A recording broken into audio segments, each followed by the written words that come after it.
وسلام على عباده الذين اصطفى أما بعد فأعوذ بالله من الشيطان الرجيم بسم الله الرحمن الرحيم قد أفلح المؤمنون الذين هم في صلاتهم خاشعون وقال تعالى فويل للمصلين الذين هم عن صلاتهم ساهون الذين هم يراءون ويمنعون الماعون وقال النبي صلى الله تعالى عليه وسلم أقرب ما يكون العبد من ربه وهو ساجد آمنت بالله صدق الله العلي العظيم وبلغنا رسوله النبي الكريم ইত্তেহাদুল উলামা সমাজ কল্যাণ পরিষদ শেরপুর আওরঙ্গপুর ওসমানীনগর সিলেটের উদ্যোগে আয়োজিত আজকের চতুর্থ বার্ষিক ইসলামী সম্মেলনের সম্মানিত সভাপতি ও আয়োজক বৃন্দ, উপস্থিত আমার সাথে আজ ওয়াজিবুল ইহতারাম হযরত উলামায়ে কেরাম, এলাকার গণ্যমান্য মুরব্বীগণ, স্থানীয় এবং দূরদূরান্ত থেকে আগত দিন দরদি কোরআন প্রেমী প্রিয় তাওহীদ জনতা এবং পর্দার আড়ালে থাকা মা ও বোনেরা, খুতবার মধ্যে প্রথমে কোরআন মাজিদের 18 নম্বর পারা সূরা মুমিনুনের প্রথম দুটো আয়াত তেলাওয়াত করেছি। এরপর সূরা মাউন 30 নম্বর পারার প্রসিদ্ধ সূরা, অনেকেরই হয়তো মুখস্থ আছে। এই সূরার শেষের কয়েকটা আয়াত পাঠ করেছি। রব্বুল আলামিন এই সূরা মুমিনুনের প্রথম দুই আয়াতে জানাচ্ছেন সফল হয়ে গেছে ওই সমস্ত মুমিনরা যারা নিজেদের নামাজে থাকে একাগ্রচিত্ত, খুশুর সঙ্গে যারা নামাজ আদায় করে তারা কামিয়াব হয়ে গেছে। মানে কামিয়াবের ঘোষণা আল্লাহ কিয়ামতের দিনের জন্য এটা পেন্ডিং এ রাখেন নাই, বরং আল্লাহ নগদে জানিয়ে দিলেন সফল হয়ে গেছে ওই সমস্ত মুমিনরা যারা খুশুর সঙ্গে নামাজ আদায় করে। একই কোরআনে সূরা মাউনে 30 নম্বর পারায় আল্লাহ জানাচ্ছেন ব্যর্থ, ধ্বংস ওই সমস্ত নামাজীদের জন্য। ফাওয়াইলুল লিল মুসাল্লিন, মুসাল্লি মানে যে নামাজি, এটা অনুবাদ করে দেওয়া লাগবে না, সবাই জানেন। ওয়াইলুন মানে ধ্বংস, ওয়াইলুন মানে জাহান্নামের ভয়াবহ একটা উপত্যকা। তো ধ্বংস, বরবাদি, জাহান্নামের শাস্তি ওই সমস্ত নামাজীদের জন্য, বেনামাজি না, ওই সমস্ত নামাজীদের জন্য। আল্লাযীনা হুম আন সালাতিহিম সাহুন, যারা নিজেদের নামাজ থেকে থাকে সম্পূর্ণ উদাসীন। আল্লাযীনা হুম ইউরাউন, যারা মানুষকে দেখায়, দেখানোর জন্য নামাজ পড়ে। একই কোরআন এক নামাজিকে সফলতার সুসংবাদ শোনালো, একই কোরআন আর এক নামাজিকে জাহান্নামের ভয়াবহ দুঃসংবাদ দিয়ে দিল। তাহলে কোন নামাজের জন্য সফলতা আর কোন নামাজের জন্য ব্যর্থতা, এটাই আমাদের আজকের মূল আলোচনা এবং এই তাফসীরটাই করার চেষ্টা করব। তবে এই বাস্তবতাটা বোঝার জন্য একটু গভীরে ঢুকতে হবে এবং একটা বাস্তবতা বুঝতে আরো অনেকগুলো বাস্তবতা বুঝে আসতে হবে। এক নম্বরে, নামাজি যতই গাফলতের সঙ্গে নামাজ পড়ুক তার জন্য জাহান্নাম কেন? প্রথম প্রশ্ন এটা, যে বুঝলাম খুশুর সঙ্গে নামাজ আদায় করলে জান্নাত পাওয়া যাবে, হ্যাঁ ভালো কথা, কিন্তু উদাসীনতার সঙ্গে নামাজ পড়লেই জাহান্নাম, এই কথা আল্লাহ বলে দিচ্ছেন। তাহলে তো আমরা সবাই ধরা, কারণ আমরা তো সবাই নামাজে উদাসীন, সবাই নামাজে অলস। আমাদের কে গ্যারান্টি দিতে পারবে যে আমরা জীবনে 2টা রাকাত নামাজ পড়তে পেরেছি খুশু এবং খুজুর হক শতভাগ আদায় করে? আমার মনে হয় না কেউ পারবে। সবাই ধরা আমরা এখানে। তাহলে সবাইকে জাহান্নামের জন্য প্রিপারেশন নিতে শুরু করতে হবে।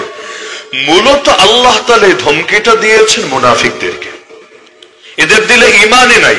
তাহলে বলতে পারেন ঈমান নাই তো আবার নামাজি হলো কিভাবে? হ্যাঁ, ইসলামী রাষ্ট্র যদি হয়, বাংলাদেশে বসে বুঝবেন না এই বাস্তবতা, সংখ্যাগরিষ্ঠ মুসলমানের দেশ হতে পারে, ইসলামী দেশ তো আর না। ইসলামী রাষ্ট্র যদি হয়, ইসলামী দেশ যদি হয়, 1 নম্বর অবধারিত জিম্মাদারি হলো নামাজকে বাধ্যতামূলক করে দেওয়া। যেই দেশ নামাজকে বাধ্যতামূলক করবে না ওই দেশ ইসলামী দেশ হবে না। আল্লাযীনা ইম্মাক্কান্নাহুম ফিল আরদ আকামুস সালাহ। আল্লাহ বলেন আমার বান্দাদেরকে যদি পৃথিবীতে ক্ষমতা দেই, এক নম্বর কাজই হলো নামাজ কায়েম করে, দুই নম্বর কাজ ওয়া আতাউজ যাকাত, যাকাত আদায় করে, তিন নম্বর কাজ ওয়া আমারু বিল মারুফ, যত ভালো কাজ আছে, নেক কাজ আছে, সৎ কাজ আছে এগুলো আদেশ করে, চার নম্বর কাজ ওয়া নাহা আনিল মুনকার, যত অন্যায় আছে, অপকর্ম আছে, অশ্লীলতা আছে, গর্হিত কাজ আছে এগুলো থেকে বারণ করে, নিষেধ করে, এর বিরুদ্ধে আইন করে। তাহলে ভালো কাজের আদেশের মধ্যে নামাজও আছে, যাকাতও আছে। আল্লাহ আলাদা করে নামাজ আর যাকাতের কথা কেন বললেন? এটা বোঝানোর জন্য। এগুলো বাদ দিয়ে ইসলামের ভূমি কল্পনা করা যায় না। কেন?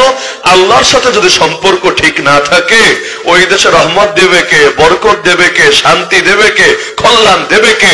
কোন কিছুর ফয়সালা না ঢাকায় হয়, না দিল্লিতে হয়, না ওয়াশিংটনে হয়, না বেজিং এ হয়, না মস্কোতে হয়।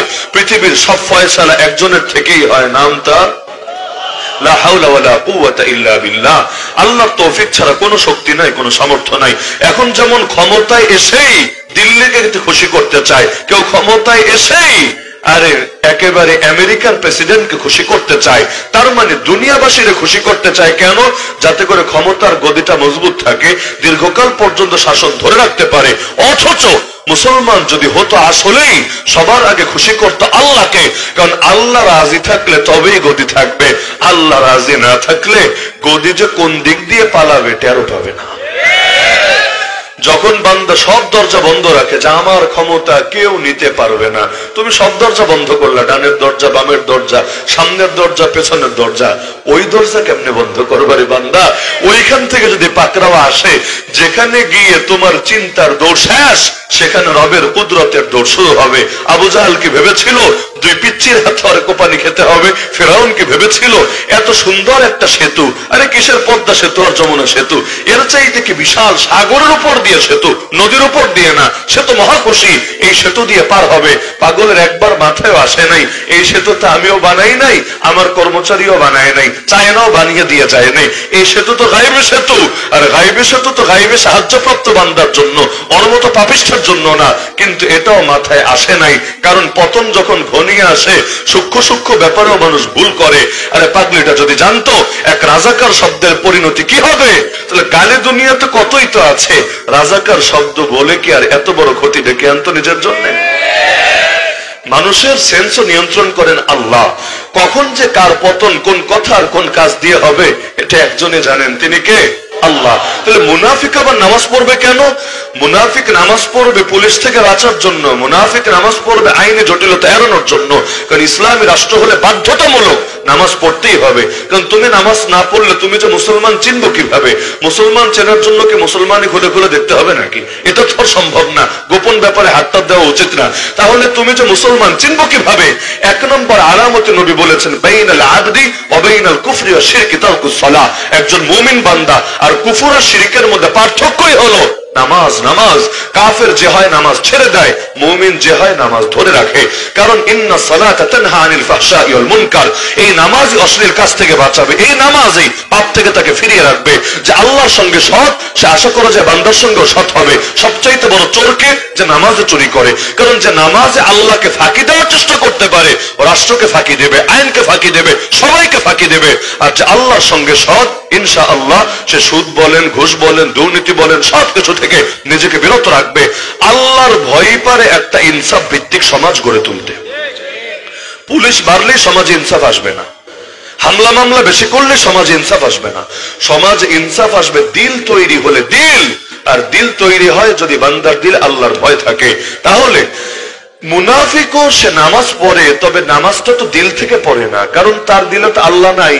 আল্লাহর জন্য নামাজ পড়বে কিভাবে? তাহলে সে নামাজ পড়ে অলস ভঙ্গিতে, ওয়া ইযা কামু ইলা সালাতি কামু কুসালা, সে নামাজ পড়ে উদাসীন ভাবে, আল্লাযীনা হুম আন সালাতিহিম সাহুন, সে নামাজ পড়ে মানুষকে দেখানোর জন্য, আল্লাযীনা হুম ইউরাউন।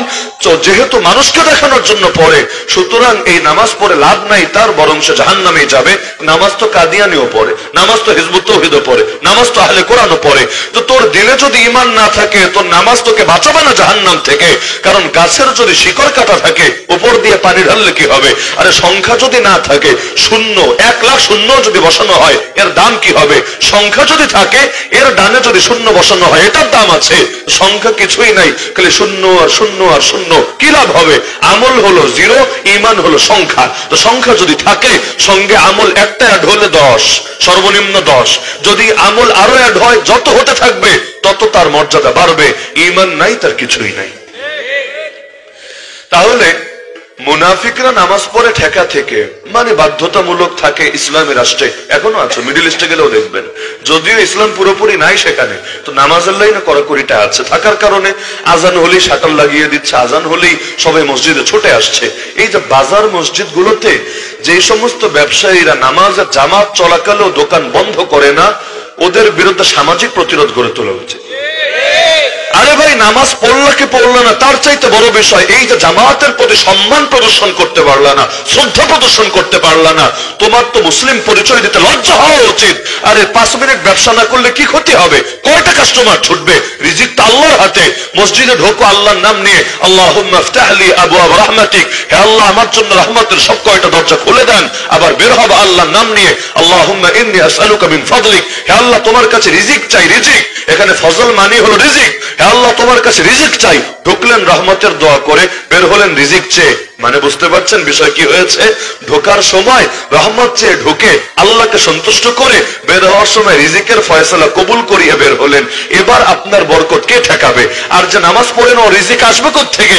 আল্লাহ যদি রিজিকের দরজা বন্ধ করেন, যতই দোকানদারি করুক রিজিক আসবে না, মাস শেষে পেরেশানিতে ভুগতেই থাকবে। এজন্য সামাজিক উদ্যোগ নেন। জামাত চলাকালে একটা মুসলমানের দোকানও খোলা থাকতে পারবে না।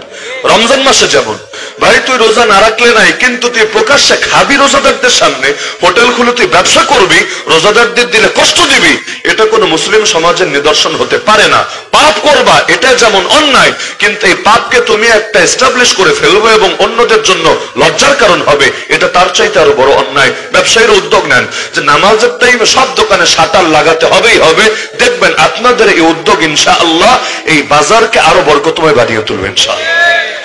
তাহলে মুসলমান নামাজ পড়বে কিভাবে? খুশু খুজুর সঙ্গে, কারণ তার দিলে আল্লাহ থাকবে, সে মসজিদে গিয়ে দাঁড়াবে আল্লাহর সামনে। কিন্তু খুশুটা আসবে কিভাবে? এটা হলো মূল বোঝার বিষয়। দিলে খুশু আসবে কিভাবে?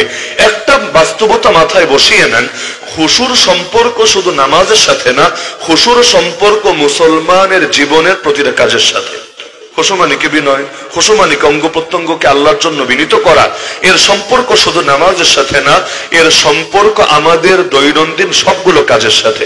আমরা যখন মসজিদে ইকামত শুরু করি, যদি একটা ভুল করি আমরা সমাজে, আমরা আগেই মানুষকে দাঁড় করাই, ভাই সবাই দাঁড়াই, কাতার সোজা করি, তারপর আমরা ইকামত শুরু করি, আল্লাহু আকবার আল্লাহু আকবার।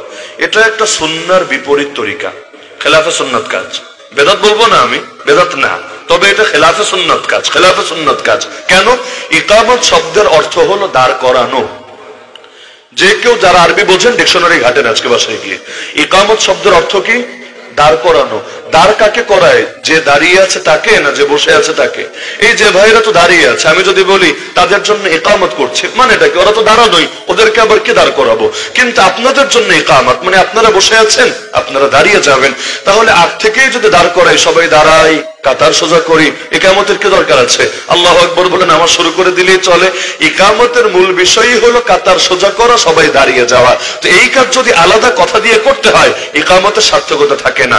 এজন্য আরবি দিয়ে করব। হ্যাঁ বলবেন আরবি বুঝে না, যতই না বুঝুক, কিন্তু এটা বোঝে। হাইয়া আলাস সালাহ বলছে, হাইয়া আলাল ফালাহ বলছে, কদ কামাতিস সালাহ, নামাজ দাঁড়িয়ে গেছে বলছে, এরপর আর কেউ বসে থাকতে পারে না। সুতরাং ইকামতের আগে আলাদা মাইকিং করা বাদ দেন, এটা নিয়ম না, এটা সুন্নতের খেলাফ। আর যদি দেখেন কাতারে বাঁকা আছে, তো নবীর সাহাবীদের আমল ছিল ইকামত দেওয়ার পরেও নামাজ শুরু করার আগে বাঁকা দেখলে সাওয়ু সুফুফাকুম। সৌদি আরব যান, মসজিদে হারামে দেখবেন ইকামতের পরে সাওয়ু সুফুফাকুম ফাইন্না তাসওয়িয়াতাস সুফুফ মিন ইকামাতিস সালাহ। এই হাদিসটা তারা শুনিয়ে দেয়, কাতার সোজা করো। কাতার সোজা করা নামাজ কায়েমের গুরুত্বপূর্ণ অংশ। তাহলে ইকামতের আগে আলাদা বলা উচিত না, ইকামত দিয়ে শুরু হবে। তাহলে এই যে খুশুর সম্পর্ক, এক ক্ষেত্রে না বহু ক্ষেত্রে। মনে করেন যখন আমরা ইকামত দেই, প্রতিটা মসজিদে কিছু মানুষ কাপড়টা মানে প্যান্টটা টাকনুর উপরে ওঠানো শুরু করে, নাকি হয় না? আরঙ্গপুরে হয় না? হয়। তার মানে সারাদিন প্যান্ট টাকনুর নিচেই থাকে, আর যখন ইকামত হয় তখন টাকনুর উপরে তোলে। তারা ভাবে এটা নামাজের অংশ, নামাজের মধ্যে টাকনুর উপরে প্যান্ট রাখতে হয়। আচ্ছা, নামাজের মধ্যে টাকনুর নিচে প্যান্ট ঝুললে কবিরা গুনাহ হয়, আর বাকি টাইমে টাকনুর নিচে যদি ঝুলে থাকে তাহলে সওয়াব হয়, তাই না? নাকি তাহলেও কবিরা গুনাহ হয়? নবী বলেছেন, মা আসফালা মিনাল কাবাইনি মিনাল ইজারি ফিন্নার। টাকনুর নিচে যে জায়গাগুলো আপনার উপরের কাপড় দিয়ে ঢাকা থাকবে ওটাকে আল্লাহ জাহান্নামে ফেলবে। কিভাবে জাহান্নামে ফেলবে? যে আপনার টাকনুর উপরে পুরোটা জান্নাতে ঢুকিয়ে দিবে আর বাকিটা কেটে নিয়ে জাহান্নামে ফেলবে, এটা সম্ভব না। কাটাকাটি যদি করে, আপনার ঠ্যাং দুটো কেটে জাহান্নামে ফেলা হলো আর আপনাকে জান্নাতে ঢুকিয়ে দেওয়া হলো, কি করবেন জান্নাতে গিয়ে? আপনি কি শুয়ে থাকবেন নাকি? আল্লাহ তাআলা যদি একাংশ জাহান্নামে ফেলে বাকি অংশ জাহান্নামে যেতে হবে, আর যদি জান্নাতে যেতে চান পুরো দেহকেই জাহান্নাম থেকে বাঁচাতে হবে। তাহলে জান্নাতে যেতে চাইলে পুরুষ মানুষকে টাকনুর উপরে সর্বদা কাপড় পরতে হবে। কিন্তু এখানে যারা যারা প্যান্ট পরে, প্রায় দেখবেন সকলের প্যান্ট বানাই এমন ভাবে এটা টাকনুর নিচে ঝুলবেই ঝুলবে, সিস্টেমটাই এমন। হ্যাঁ, যদি উপরে রাখতে হয় ভাঁজ করে কষ্ট করে রাখতে হবে, কিন্তু মাপ দেওয়ার সময় দিবে টাকনুর উপর পর্যন্ত না টাকনুর নিচ পর্যন্ত। হ্যাঁ, মেয়ে মানুষ হলে মাপ দিবে টাকনুর উপর পর্যন্ত। ছেলের আমল মেয়ে করবে, মেয়ের আমল ছেলে করবে। ছেলে পরবে ঢিলা ঢালা পোশাক, মেয়ে পরবে টাইট ফিট পোশাক। ছেলে পরবে অনেকগুলো পোশাক, ভেতরে গেঞ্জি, তার উপরে শার্ট, তার উপরে ব্লেজার, এখান দিয়ে আবার টাই, পারলে আরো কিছু। যত পোশাক বাড়বে তত স্মার্ট, তত ফ্যাশন সচেতন, তত উন্নত। আর মেয়ে হলে কাপড় যত কমবে, শীতকালে তো একটু ঝামেলায় থাকে, কমাতে চাইলেও কমাতে পারে না, ঠান্ডা লাগে। বাকি সারা বছর কাপড় যত কম হবে তত স্মার্ট। মানে ছেলের আমল মেয়েকে দিয়েছে, মেয়ের আমল ছেলেকে দিয়েছে। যেমন রাষ্ট্র পরিচালনা দেখেন না, সব জায়গায় অদল বদল হচ্ছে। আমেরিকা নারীর ক্ষমতায়নের গল্প শোনায়, তার গল্প শুনে বাঙালি লাফাতে থাকে, হ্যাঁ নারীর ক্ষমতায়ন করতে হবে, নারী নেতৃত্ব নিশ্চিত করতে হবে। দেখো বাংলাদেশ কত কিউট একটা মুসলিম দেশ, প্রধানমন্ত্রীও নারী, বিরোধী দলীয় নেত্রীও নারী, সংসদের স্পিকারও নারী। আগে বলতো আর কি, খালি জাতীয় মসজিদের খতিব পদটা বাকি। পারলে ওখানেও দিত, কিন্তু ওটা দিলে আবার আওরঙ্গপুরের মুসলমান অন্তত সহ্য করবে না, আন্দোলনে নেমে যাবে, এজন্য পারে না। বাকিগুলো দিয়ে বলে এই দেখ দেখ দেখ নারীর ক্ষমতা নিশ্চিত হচ্ছে, ভালো কথা। কিন্তু যে আমেরিকার থেকে এটা শিখলা, ওই আমেরিকা নারীর ক্ষমতায়ন দেয় না কেন? 200 বছর হলো গণতন্ত্রের বয়স, 47তম প্রেসিডেন্ট নির্বাচিত হয়েছে পাগলা ট্রাম্প। ওরা পাগলারে পর্যন্ত, ফুল পাগল হোক আর আধা পাগল হোক, আর আমাদের পলাতক নেত্রীর একটা সাহারা এবং একটা শেষ আশ্রয় হোক, এই ফুল পাগল রে আধা পাগল রে নির্বাচিত করতে রাজি আছে, কিন্তু একটা মহিলারে নির্বাচিত করতে রাজি না। তার মানে ডাল মে কুছ কালা হ্যায়। এমনকি আপনি বলতে পারেন হুজুর ওরা মনে ভোট দেয় না এজন্য পাস করে না, এটাও ভুয়া কথা। এক নম্বরে ওরা তো নিজেরাই পাস করায়, আমরা তো শেষ রাতে আমল সেরে নেই, তাহাজ্জুদের সময় আমাদের ভোটের আমল হয়ে যায়। এটা একটা যৌক্তিক কারণ আছে অবশ্য। আমরা ছোটবেলা থেকে শুনেছি শুভ কাজে দেরি করতে নাই, কি আপনারা শোনেন নাই? শুনেছি। তো ভোট তো অবশ্যই শুভ কাজ, সন্দেহ নাই। তো শুভ কাজটা কি দরকার দেরি করা? সকাল 10টা বাজবে, দুপুর 12টা বাজবে, রোদে পুড়ে কষ্ট হবে, দরকার আছে? শেষ রাতে আল্লাহ দুনিয়ার নিকটবর্তী আসমানে আসে, এসে বান্দাকে ডাকতে থাকে, বান্দা তোর কি লাগবে বল। তো বান্দা তখন শুভ কাজ ছেড়ে আল্লাহকে বলে, আল্লাহ শুভ সময়ে শুভ কাজ ছেড়ে শুভ দোয়া করছে তোমার কাছে, 2040 সাল পর্যন্ত থাকতে দিও গদিতে, এর আগে যাতে কেউ আমার গদি নিয়ে টানাহাচড়া করতে না পারে। তা আমরা নয়তো তাহাজ্জুদের টাইমে আমল সারি, মার্কিনীরা তো সারে না, ওরা নিজেদের ভোটের টাইমে সারে। তাহলে মহিলাকে ভোট দেয় না কেন? হ্যাঁ, এখন বলতে পারেন হুজুর ভোট তো দিয়েছিল, যেমন হিলারি ক্লিনটন 30 লাখ বেশি ভোট পেয়েছিল, একটা দুইটা না, 30 লাখ। বোঝেন আমেরিকার মোট জনগণ কত? সেখানে 30 লাখ ভোট যেন তেন ব্যাপার না। 30 লাখ ভোট বেশি পেল, তাহলে ক্ষমতায় আসলো না কেন? ক্ষমতায় যাতে আসতে না পারে, যতই ভোট পাক, পপুলার ভোট যতই পাক, ওটা যাতে আসতে না পারে এই দরজা নিজেরাই আগে বন্ধ করে রেখেছে। এজন্য এক দেশ দুই রকম ভোট, যত জনগণ মিলে ভোট দিবেন এটার নাম জনপ্রিয় ভোট, পপুলার ভোট, এতে প্রেসিডেন্ট নির্বাচিত হবে না। বরঞ্চ আরেক রকম ভোট আছে, নাম দিয়েছে ইলেকটোরাল কলেজ ভোট। কঠিন নাম, ইলেকটোরাল কলেজ ভোট। এটা সবাই দিবে না, প্রতিটা প্রদেশের ভাগ করা আছে, তুমি 3টা দিবা, তুমি 5টা দিবা, তুমি 12টা দিবা, মাথাগুলা দিবে, বাঘা বাঘা লোকগুলা দিবে। আর ওরা যখন দিবে, ওরা আগ থেকে রাস্তা বন্ধ রেখেছে, যা সাধারণ মানুষ কত কাজই করতে পারে, এগুলো সিরিয়াস নেওয়া যাবে না। ওরা জেনে বুঝেই ভোটটা দিবে, ইলেকটোরাল কলেজ ভোট। 270টা ভোট যদি কেউ পায় এই পাস করবে। এই ভোটটা দেওয়ার ক্ষেত্রে ইহুদির স্বার্থে আঘাত করে এমন কাউকে ভুলেও দেবে না, আর কোন নারীকে তারা নিজেদের ক্ষমতার গদিতে কখনোই বসাবে না। কেন বলবেন? ওরা না বসানোর কারণটা কি? ওরাও কি হুজুরদের থেকে মোটিভেট হয়ে গেল? ওদেরকেও কি কনভিন্স করে আসছেন আপনারা? না, বিষয়টা আসলে এটা না। ওরা নবীকে মানে না, নবীর হাদিসও মানে না, কিন্তু হাদিসের যে বাস্তবতা এটাকে অস্বীকার করতে পারে না। একটা উদাহরণ দিলে ভালো বুঝবেন। টায়ার বোঝেন? টায়ার, টিউব, টায়ারও বোঝেন, টিউবও বোঝেন। টিউব উপরে থাকে না ভেতরে থাকে?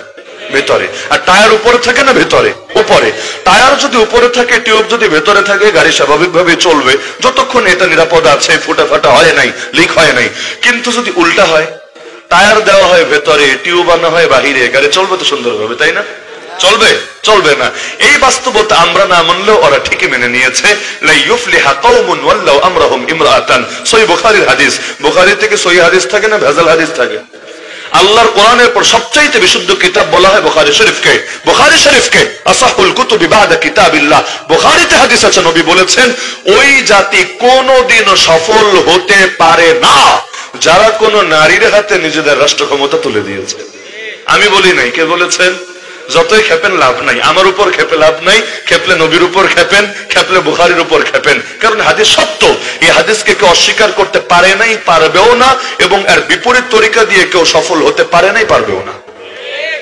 তাহলে সারা দুনিয়ার মূলা দেখায় নিজে মূলা খায় না, আর মানেটা কি? মূলার যদি এত ফজিলত থাকে তুই খাবে এটা, কিন্তু সারা দুনিয়ারে খাওয়াবে, নিজে খাবে না।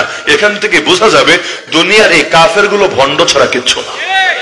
ওরা বোঝাতে চায় যে ওরা মাজলুমের পক্ষে আছে। রাশিয়া ইউক্রেনে হামলা চালালে ইউক্রেনের পাশে দাঁড়ায়। ইউক্রেন মাজলুম, ইউক্রেন ভিকটিম, ইউক্রেন অসহায়। কিন্তু ইসরায়েল ফিলিস্তিনে হামলা চালালে তখন ফিলিস্তিনিদের পাশে দাঁড়ায় না, তখন উল্টা ইসরায়েলের পাশে দাঁড়ায়। এখান থেকে বোঝা যায় আসলে ওরা মাজলুমের পক্ষে না, ওরা নিজেদের শয়তানের পক্ষে আর মুসলমানের বিপক্ষে।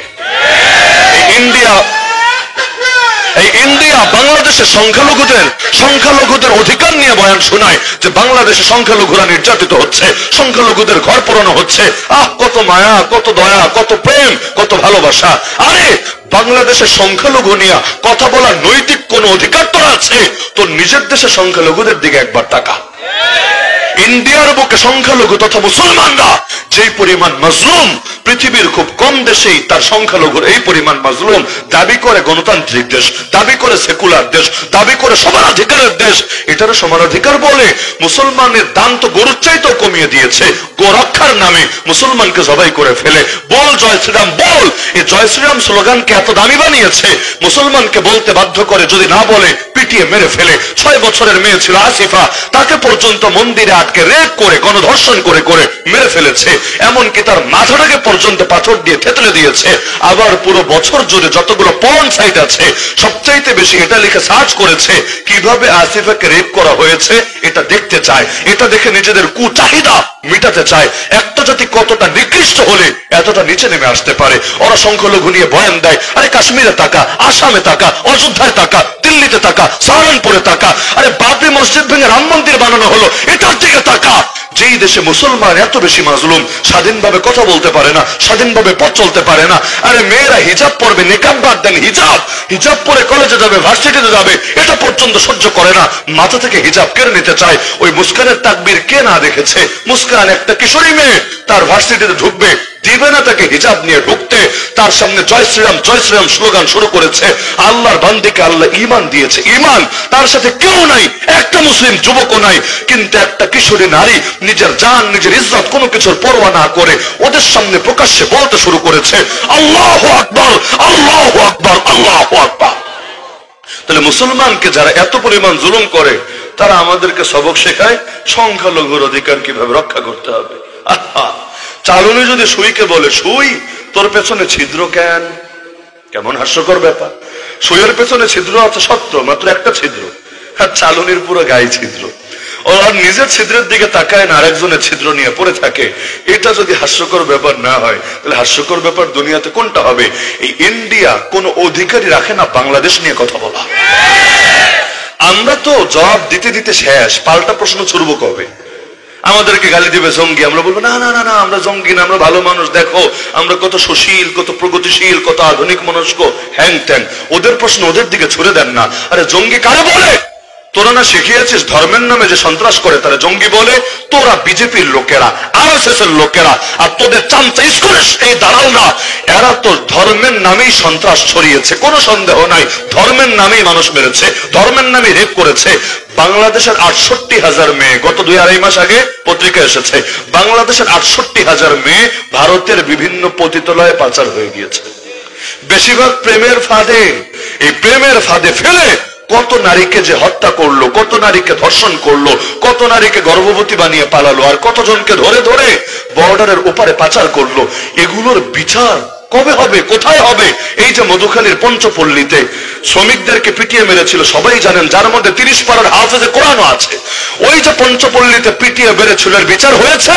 যদি ওই বিচার হতো তাহলে চিটাগাংয়ের বুকে দোকানদার, মুসলিম দোকানদারকে পিটানো, তার দোকান ভাঙচুরের এই দৃশ্য দেখতে হতো না। সংখ্যালঘু বলে তোমার জন্য সব পাপ তোমার জন্য নেক হয়ে গিয়েছে। আরে মুসলমান, কত মুসলমানের ঘর পোড়ানো হয়েছে গত 3 মাসে, হয় নাই? আমি আমার নিজের চোখে কয়েক ডজন ঘর দেখেছি। বিভিন্ন রাজনৈতিক নেতা ধর্ম পরিচয় মুসলমান, ঘর পোড়ায় নাই? সিলেটে পোড়ায় নাই, ঢাকায় পোড়ায় নাই, সারা দেশে পড়িয়েছে। কেউ তো বলে নাই ইসলামের উপর অ্যাটাক হয়েছে, কেউ তো বলে নাই মুসলমানের উপর হামলা হচ্ছে বাংলাদেশে। কেন? সবাই বোঝে যেটা হয়েছে ধর্ম পরিচয়ের জন্য হয় নাই, এটা তার রাজনৈতিক খাসলতের জন্য হয়েছে। তাহলে ওদের উপর যখন হামলা হয়েছে টুকটাক, বেশিরভাগ ক্ষেত্রে দেখা গিয়েছে বিগত দিনগুলোতে ফ্যাসিবাদের পা চাটতে চাটতে জিব্বা হয়ে ফেলেছে। জুলুম করে করে, অবৈধ ভাবে বিভিন্ন অধিকার ভোগ করে করে জুলুমের সাম্রাজ্য গড়ে তুলেছে। তো ফ্যাসিবাদের দালালি করার কারণে মুসলমান যদি মাইর খায়, ওরও তো মাইর খাওয়া লাগতে পারে। তো তখন আর বলবে না ওর রাজনৈতিক পরিচয় কি, তখন বলবে কি জানেন, ধর্ম পরিচয় ওটা হওয়ার জন্য মেরেছে। আজিব এক তামাশা, এক বেটা চুরি করলো, এক বেটি চুরি করলো, বেটারে পিটালেন, সবাই বললো চোর পিটিয়েছে। বেটিরে পিটানো হলো, বললে এই দেখ দেখ, এরা হলো নারীর দুশ্মন, এরা নারীর অধিকার নষ্ট করে ফেলেছে, নারী হওয়ার কারণে গায়ে হাত তুলেছে। অথচ আসল কাহিনী লুকিয়ে ফেলেছে, নারী হওয়ার জন্য আরে কেউ মারে নাই, ও চুরি করার জন্য আরে মেরেছে। মূল ঘটনাকে ধামাচাপা দিয়ে ভিন্ন খাতে প্রবাহিত করার চেষ্টা যারা করে, ওদেরকে আরবিতে দাজ্জাল বলে। দাজ্জাল মানে ধোঁকাবাজ, দাজ্জাল মানে প্রতারক, দাজ্জাল মানে ফ্রড। এই দাজ্জালই মিশে আছে ওদের রক্তে রক্তে। তাহলে বলছিলাম মুসলমানের সব কাজ হবে বিনয়ের সাথে। আরে কাপড় টাকনুর উপরে পরা এটাই বিনয়, টাকনুর নিচে পড়া এটা অহংকার, নবীজির হাদিস দ্বারা প্রমাণিত। এখন তোমার দিনের অবস্থা যাই হোক, কাপড় যদি টাকনুর নিচে পড়ো তুমি একজন অহংকারী, আল্লাহ নবীর হাদিস দ্বারা প্রমাণিত। আর যদি উপরে পড়ো তুমি একজন বিনয়ী। তাহলে তুমি যদি বিনয়ী হও, নিচে পড়লা কেন? যুক্তি কি? যুক্তি দিব ফ্যাশন, যুক্তি দিব স্মার্টনেস। আরে ফ্যাশনের মানদণ্ড কি হবে? ফ্যাশনের মানদণ্ড কাফের মুশরিক হবে না, ফ্যাশনের মানদণ্ড আল্লাহ রাসূল হবেন, সাহাবীরা হবেন। তারা যেই ফ্যাশন করেছেন সেই ফ্যাশন আমরা করব, তারা যেই ফ্যাশন করেন নাই ওই ফ্যাশনকে আমরা ডাস্টবিনে ছুঁড়ে ফেলবো। আমাদের মূল ঠিক রেখে তারপর বাকিটা করতে হবে। বিজ্ঞান বিজ্ঞান বিজ্ঞান, কিন্তু বিজ্ঞান যদি কোরআনের সঙ্গে সাংঘর্ষিক হয়, বিজ্ঞান নিব না কোরআন নিব? যেমন ধরেন ডারউইনিজম, বিবর্তনবাদ, মানুষ বান্দর তত্ত্ব, ওই বান্দর থেকে এসেছে বিবর্তিত হয়ে হয়ে, এটা তো বিজ্ঞানের নামে খাওয়ানোর চেষ্টা করেছে এই জাতিকে, কিন্তু কোরআনের সাথে মিলেছে না সাংঘর্ষিক হয়েছে? এখন যতই বিজ্ঞানের নামে খাওয়া, আরে বিজ্ঞান পল্টি মারতে পারে, বহুত মেরেছে। তো যেই জিনিস পরিবর্তনশীল সেটা দিয়ে অপরিবর্তনশীল কোরআনকে আঘাত করবা নাকি? সুতরাং কাপড় টাকনুর নিচে, টাকনুর নিচ থেকে উঠানো, এটা শুধু নামাজের সময় করবেন না পুরো দিনই করবেন? আজকে দিলে যদি আল্লাহর ভয় থাকে, আজকে বাসায় গিয়ে কাপড়গুলো আলাদা করে গুছিয়ে রাখবেন, আগামীকাল টেইলার্সে নিয়ে যাবেন। আমার লাগবে না দুনিয়ার এই 2 পয়সার ফ্যাশন। টেইলার্সে গিয়ে দর্জিকে বলবেন আমার কাপড় টাকনুর উপর পর্যন্ত রেখে বাকিটা কেটে ফেলে দাও। পারবেন না ইনশাআল্লাহ? পারবেন না ইনশাআল্লাহ? বিনয় সব জায়গায়। নামাজের সাথে আলাদা সম্পর্ক নাই। যেমন আমাদের দেশে কিছু কিছু মসজিদে দেখি জামাত শুরু হবে, এর আগে ইমাম সাহেব পাগড়ি পেঁচায়, পাগড়ি একটা রেখে দেয় মেম্বারের উপর, সারাদিন পড়ার খবর নাই।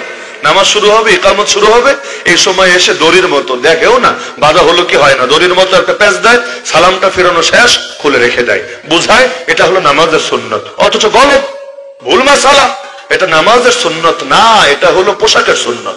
পাগড়ি নামাজের সুন্নত না, পাগড়ি কিসের সুন্নত? আরে পাগড়ি কিসের সুন্নত? পোশাকের সুন্নত। তো পোশাকের সুন্নত তো নামাজের সাথে সম্পৃক্ত না। আপনি পড়েছেন, পড়েন না, হ্যাঁ এটাকে নামাজের সাথে আলাদা করে খাস করে দিয়েন না। যেমন দুরূদ শরীফ পড়া ভালো নাকি খারাপ? অবশ্যই ভালো, কিন্তু দুরূদটা মাইকটা ছাইরে আজানের আগে আসসালাতু ওয়াসসালামু আলাইকা ইয়া রাসূলুল্লাহ এরপর বলে শুরু করলো আল্লাহু আকবার আল্লাহু আকবার আজান, তাহলে দুরূদ পড়া ভালো, কোনো সন্দেহ নাই। কিন্তু এটাকে আজানের সাথে ওতপ্রোতভাবে জড়িয়ে দিলেন কেন? বেলাল তো জড়ান নাই, সাহাবীরা তো জড়ান নাই, তাবেঈরা তো জড়ান নাই, তাবেঈরা তো জড়ান নাই। তবে কি তারা সুন্দর আজান দেখতে শেখেন নাই? তাদের চাইতে সুন্দর আজান আপনি শিখে গেলেন। তারা তো 1 নম্বর ছিলেন, আপনি কয় নম্বর হবেন? 1 নম্বরের উপরের কিছু নাই, 3-এর উপরে 2 আছে, 2-এর উপরে 1 আছে, 1-এর উপরে ঘোড়ার ডিম আছে। কেউ যদি রাসূলের সাহাবীদের চাইতে সুন্দর আমল করতে চায় না, তারা যেটা করেছে এর চাইতে ভালো কিছু করবে, তাকে ঘোড়ার ডিম দেওয়া হবে, 2টা শূন্য দেওয়া হবে, শূন্য। সে কখনোই শ্রেষ্ঠ হবে না আল্লাহর কাছে। এজন্য এটা মাথায় রাখতে হবে, এই গুরুত্বপূর্ণ বিষয়। খুশু এটার সম্পর্ক যে কোনো আমলের সাথে। কয়েকটা উদাহরণে যাওয়ার আগে আরেকটা বিষয় মনে করিয়ে দেই, নামাজের মধ্যে অনেকে রিংটোন বাজান না মোবাইলে, ইচ্ছা করে তো আর বাজান না, রিংটোন চালু করে দাঁড়ান নামাজে, কল আসে, সবার খুশুটা নষ্ট হয়। খুশু নষ্ট করা এতটা নিকৃষ্ট গুনাহ, রাসূল বলেন কোন মুসল্লি যদি জানতো অপর মুসল্লির সামনে দিয়ে হেঁটে যাওয়ার কি পাপ, প্রয়োজনে 40 দাঁড়িয়ে থাকতো। 40 মানে কি? সেটা 40 দিনও হতে পারে, সপ্তাহ হতে পারে, মাসও হতে পারে, বছরও হতে পারে। নবী বলেছেন 40 প্রয়োজনে দাঁড়িয়ে থাকতো, তবুও তার সামনে দিয়ে হেঁটে যাওয়ার পাপ করতো না। অথচ খেয়াল করেন, একজনের সামনে দিয়ে হেঁটে গেলে কতটুকুই বা মনোযোগ নষ্ট হবে, কতটুকু? এর চাইতে 1000 গুণ বেশি মনোযোগ নষ্ট হবে রিংটোন বেজে উঠে। এই কাজে আমরা গাফলতি অনেকে না করলেও আরেকটা কাজে করি, যদিও কষ্ট পেতে পারেন। আজকে আমি এটাকে বলে নি, অনেকগুলো কথা বলবো কষ্টের কথা। কষ্ট মানে আপনারা আঘাতপ্রাপ্ত হতে পারেন, কিছু করার নেই। আর যেহেতু এটা উলামা সমাজের মাহফিল, এখান থেকে যদি এই বার্তাগুলো না দেওয়া হয়, কোত্থেকে দেওয়া হবে? এগুলো দেওয়া উচিত যাতে করে সংশোধন হয় সমাজে। বেশিরভাগ মসজিদে সালামটা ফিরিয়েই মাইক দিয়ে এলান দেওয়া হয় বিভিন্ন জিনিস, হয় না? অথবা মাইক ছাড়াই দেওয়া হয়। কি এলান? বাকি নামাজের পরে তালিম হবে, বাকি নামাজের পরে গাস্ট হবে, বাকি নামাজের পরে হালুয়া বিতরণ হবে, বাকি নামাজের পর মিলাদ হবে। এক এক এলাকায় এক একটা চলে, বহু রকম এলান। আবার দোয়াটা যে হয়, দোয়াটাও দেখা যায় জোরে জোরে করে, বেশিরভাগ ক্ষেত্রে মাইক নিয়েই। অথচ একটা বার পেছনে তাকালে দেখা যাবে 2 কাতার, 3 কাতার, 4 কাতার, 5 কাতার মুসল্লি মাসবুক হয়েছে। মাসবুক মানে কি? তারা ইমামের সাথে প্রথম থেকে শরীক হতে পারে নাই, 1 রাকাত, 2 রাকাত, 3 রাকাত ছুটে গেছে, এদেরকে বাকি নামাজ পুরো করতে হবে। এই যে মানুষগুলো নামাজ পুরা করবে, এদেরকে খুশু খুজুর সাথে পুরা করা উচিত না? এই খুশু খুজু রক্ষার ব্যাপারে আপনাকে সহযোগী হওয়া উচিত না? আপনি যে একটা এলান দিলেন, সে নামাজের মধ্যে কেরাত পড়বে না আপনার এলান শুনবে? আমাকে বলেন। নাকি আপনি যখন এলান দিবেন কানের মধ্যে আঙ্গুল ঢুকাবে? আপনি যখন এলান দিবেন কানের মধ্যে এয়ারবাডস ঢুকাবে? আপনি যখন এলান দিবেন কানের মধ্যে তুলা ঢুকাবে? তো বলতে পারেন এলান দেওয়ার দরকার নেই, অবশ্যই আছে, আগে নামাজ শেষ করুক তারপর দিবেন। কিন্তু কাউকে নামাজে রেখে একটা মাত্র নামাজের খুশু যদি নষ্ট হয় আপনার কারণে, আপনি কিয়ামতের দিন আল্লাহর কাছে জিজ্ঞাসিত হবেনই হবে। এলানের দাম বেশি না নামাজের চাইতে? দোয়া করছেন ভালো কথা, কিন্তু জোরে জোরে কেন? পেছনে মাসবুক আছে, তাহলে জোরে জোরে কেন? এই যে জোরে জোরে করলেন, আপনার জন্য দোয়া করে কি মুস্তাহাব কামালেন অথবা নফল কামালেন? কিন্তু এই যে মানুষের নামাজের খুশু খুশু নষ্ট করলেন, কবিরা গুনাহ অ্যাড করলেন নিজের আমল নামায়। এজন্য সাবধান। কোন মুসল্লির নামাজে, বিশেষ করে নামাজে ফরজের আগের যে সুন্নত গুলো আছে, এগুলো বাংলাদেশে অনেক মসজিদে ঠান্ডা মাথায় পড়া যায় না। কেন জানেন? আগে ছোট বাচ্চারা গল্প করতো, মুরব্বীরা ধমক দিয়ে থামাতো, আমরা দেখেছি এটা। এখন মুরব্বীরাই গল্প করে মাশাআল্লাহ। তারা একেবারে সামনে গোল টেবিল হয়ে বসে, টেবিল ছাড়া গোল হয়ে বসে, ওই ইমামের সামনে যারা আছে, প্রথম কাতার, দ্বিতীয় কাতার, তৃতীয় কাতার, কিরে তোর পোলার বিয়ে হয়েছে, কিরে তোর মাইয়ার কি বাচ্চা হয়েছে, কিরে বিদেশ যাবি কবে? মানে পুরোই ফালতু আলাপ, ফালতু, এর সাথে কোনো কিছু সম্পর্কই নাই। কিন্তু সে মসজিদে আগে এসেছে, সুন্নত পড়েছে, 5 মিনিট 10 মিনিট হাতে আছে। এখন মসজিদ তো তার বাপের সম্পত্তি, এই জায়গায় বসে বসে জোরে জোরে কথা বলা শুরু করে দিয়েছে। কিন্তু এদিকে যে কিছু মানুষ সুন্নতে আছে, তেলাওয়াতে আছে, জিকিরে আছে, ওর কোনো খবর নাই।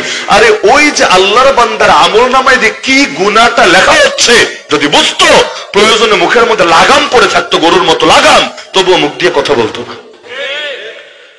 এমন কি আমাদের সমাজে মসজিদের মধ্যে যে জোরে জোরে কথা হয় না, মাছ বাজারের মতো মাঝে মাঝে, বিশেষ করে কমিটির মিটিং টিটিং বসলে আয়ের আওয়াজ কারে বলে, এটা কিয়ামতের 15টা আলামতের একটা আলাম। মসজিদের মধ্যে আওয়াজ জোরে জোরে হওয়া। কিছু কিছু মানুষ তারা আস্তে কথা বলতে পারে না। এটা এজন্য না যে তাদের গলার স্বর বড়, বরং এজন্য তারা নেতা, তারা এলাকার বিশেষ কিছু, তারা মসজিদ কমিটির গুরুত্বপূর্ণ দায়িত্ব। আস্তে কথা বললে হবে? এখন মসজিদে ইমাম সাহেবের বয়ান চলছে জুম্মার দিন, অথবা খুতবা চলছে, মসজিদে ঢুকবে সবার পরে সামনে গিয়ে মুয়াজ্জিন সাহেব ও খাদেম সাহেব, ওই সাহেব, ওই সাহেব, বিভিন্ন কমান্ড দিতে শুরু করবে জোরে জোরে। করে না এগুলো? আল্লাহর কোরআন বলছে ওয়াগদুদ মিন সাওতিক, আওয়াজ নত রাখ, ইন্না আনকারাল আসওয়াতি লাসাউতুল হামির, সবচাইতে মন্দ আওয়াজ গাধার আওয়াজ। আওয়াজ বড় হলে দামি আওয়াজ হবে না, আওয়াজ বড় হলে সেটা গাধার মতো আওয়াজ হতে পারে। আল্লাহ তাআলা গাধার সাথে তুলনা দেওয়ার পরে কারো যদি কমন সেন্স থাকে না, মসজিদ আল্লাহর ঘরে ঢুকে অন্তত বড় বড় কথা বলার আগে এই উদাহরণটা মনে পড়বে। বিনয় লাগে সব ক্ষেত্রে, হাঁটতে বিনয়, চলতে বিনয়, খেতে বিনয়। আল্লাহ নবী জীবন একবারও হেলান দিয়ে বসে খাবার খান নাই। ভাবতে পারেন? হেলান দিয়ে, এই যে চেয়ারে হেলান দিয়ে বসি না, আল্লাহ নবী জীবনে একবারও হেলান দিয়ে বসে খাবার খান নাই। কেন? নবী বলতেন এই খাবার রবের পক্ষ থেকে আসা রিজিক, রবের পক্ষ থেকে আসা নিয়ামত। আরে আমি তো একটা গোলাম, আর রব আমার মনিব আমাকে দয়া করে দিয়েছেন এই খাবার। আজলিসু কামা ইয়াজলিসুল আবদু ওয়া আকুলু কামা ইয়াকুলুল আবদু, আমি সেভাবে বসবো যেভাবে একটা গোলাম বসে, আমি সেভাবে খাবো যেভাবে একটা গোলাম খায়। এজন্য বসতেন সমতল জায়গায়, যাতে করে খাবারের দিকে ঝুঁকে নিজের আগ্রহ প্রকাশ করে করে খাবার খাওয়া যায়। এমনকি আল্লাহ নবী জীবনে কখনো খাবারের দোষ ধরেন নাই। মা আবা রাসূলুল্লাহি তামান কাত্তু ইনস্তাহাহু আকালাহু ওয়া ইন কারিহাহু তারাকাহু, লবণ বেশি, ঝাল বেশি, এটা কম, ওটা কম, জীবনে ধরেন নাই। পছন্দ হলে খেয়েছেন, পছন্দ না হলে উঠে গেছেন, কিন্তু খাবার নিয়ে কখনোই বাজে মন্তব্য করেন নাই। আল্লাহ নবীর আদর্শকে আমাদের আদর্শকে মিলান। এমনকি চেয়ার টেবিলে বসে খাওয়া না জায়েজ না, এই ফতোয়া কেউ দিতে পারবেন না, জায়েজ না। তবে উত্তম যে সমতল জায়গায় বসে খাওয়া, এটা নিয়েও কেউ দ্বিমত করতে পারবে না। তবে এখানে একটা তবে আছে। তবে কি জানেন?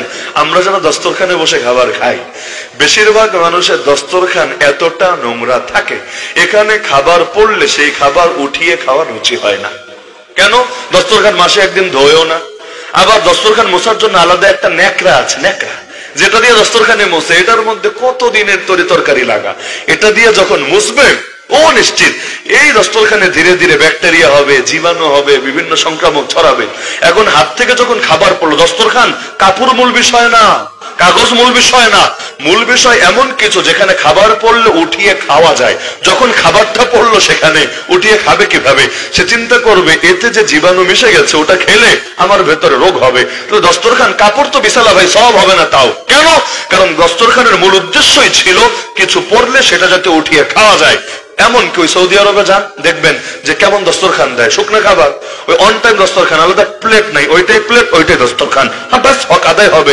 মূল বিষয় হলো এমন কিছু নিচে থাকা, সেটা কাপুরি হোক আর স্টিল হোক আর বর্তনী হোক, এমন কিছু থাকা যেখানে খাবার পড়লে উঠিয়ে খাওয়া যায়। কেন? নবী বলেছেন তোমরা জানো না খাবারের কোন অংশে বরকত আছে, এজন্য আঙ্গুল চেটে খেতে হয়, প্লেট চেটে খেতে হয়। কিসের জন্য? খাবারের ঘাটতি পড়েছে এজন্য না? ঘাটতির জন্য না, বরং আমরা তো জানি না কোন অংশে বরকত আছে। আর রবের দেওয়া নিয়ামতের প্রতি অবজ্ঞা প্রদর্শন করি কিভাবে? এক একটা বিয়েতে, এক একটা অনুষ্ঠানে, এক একটা পাবলিক ইভেন্টে এই পরিমাণ খাবার অপচয় করি। আরে চেটে খাওয়া রাখেন, দস্তরখানে পড়লে ওইটা উঠে খাওয়া রাখেন। এই পরিমাণ খাবার অপচয় করি, ওগুলো যদি সংরক্ষণ করা যেত, বাংলাদেশের পথ শিশু, নিঃস্ব এবং বহু মানুষ পুরো বছর আরামে খেয়ে দিন কাটাতে পারত।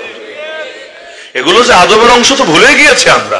তো বিনয় সব জায়গায় দরকার, খেতে বিনয়, হাঁটতে বিনয়। নবীজি সাল্লাল্লাহু আলাইহি ওয়াসাল্লাম এমন ভাবে হাঁটতেন যেই হাঁটা থেকে আলাদা করা যেত না তিনি একটা নেতা। সামনেও কিছু পাঠাতেন, ডানে বামে পেছনে, মানে নেতার মতো আমি হাঁটবো সামনে সামনে, সবাই হাঁটবে আমার পেছনে পেছনে। নবীজি এভাবে হাঁটতেন না, সামনেও পাঠাতেন, পেছনেও পাঠাতেন। ওমর রাদিয়াল্লাহু আনহু ঘটনা কে না জানেন? ফিলিস্তিন বিজয়ের পর যখন ফিলিস্তিন যাচ্ছিলেন, আরে গোলামের সঙ্গে উট অদল বদল করে পথ চলেছেন। কিছু রাস্তা নিজে উপরে, গোলাম সামনে দিয়ে উট টেনে নিয়ে যাচ্ছে, কিছু রাস্তা গোলাম উপরে, ওমর টেনে টেনে নিয়ে যাচ্ছে। এই বিনয় তো শিখিয়েছে ইসলাম আমাদেরকে। ওয়াইবাদুর রহমান আল্লাযীনা ইয়ামশুনা আলাল আরদি হাওনা, রহমানের বান্দা তারা যারা পৃথিবীতে হাঁটে বিনয় নম্র ভাবে। তার মানে রহমানের বান্দার এক নম্বর গুণ বলা হচ্ছে হাঁটার মধ্যে বিনয় প্রকাশ পায়। ওয়াকসিদ ফি মাশিক, আল্লাহ কোরআনে বলে দিয়েছেন হাঁটার মধ্যে মধ্যপন্থা অবলম্বন করবা। মানে কি? এমন ধীরে ধীরে হাঁটবা না, আলাদা ভাব প্রকাশ পায়।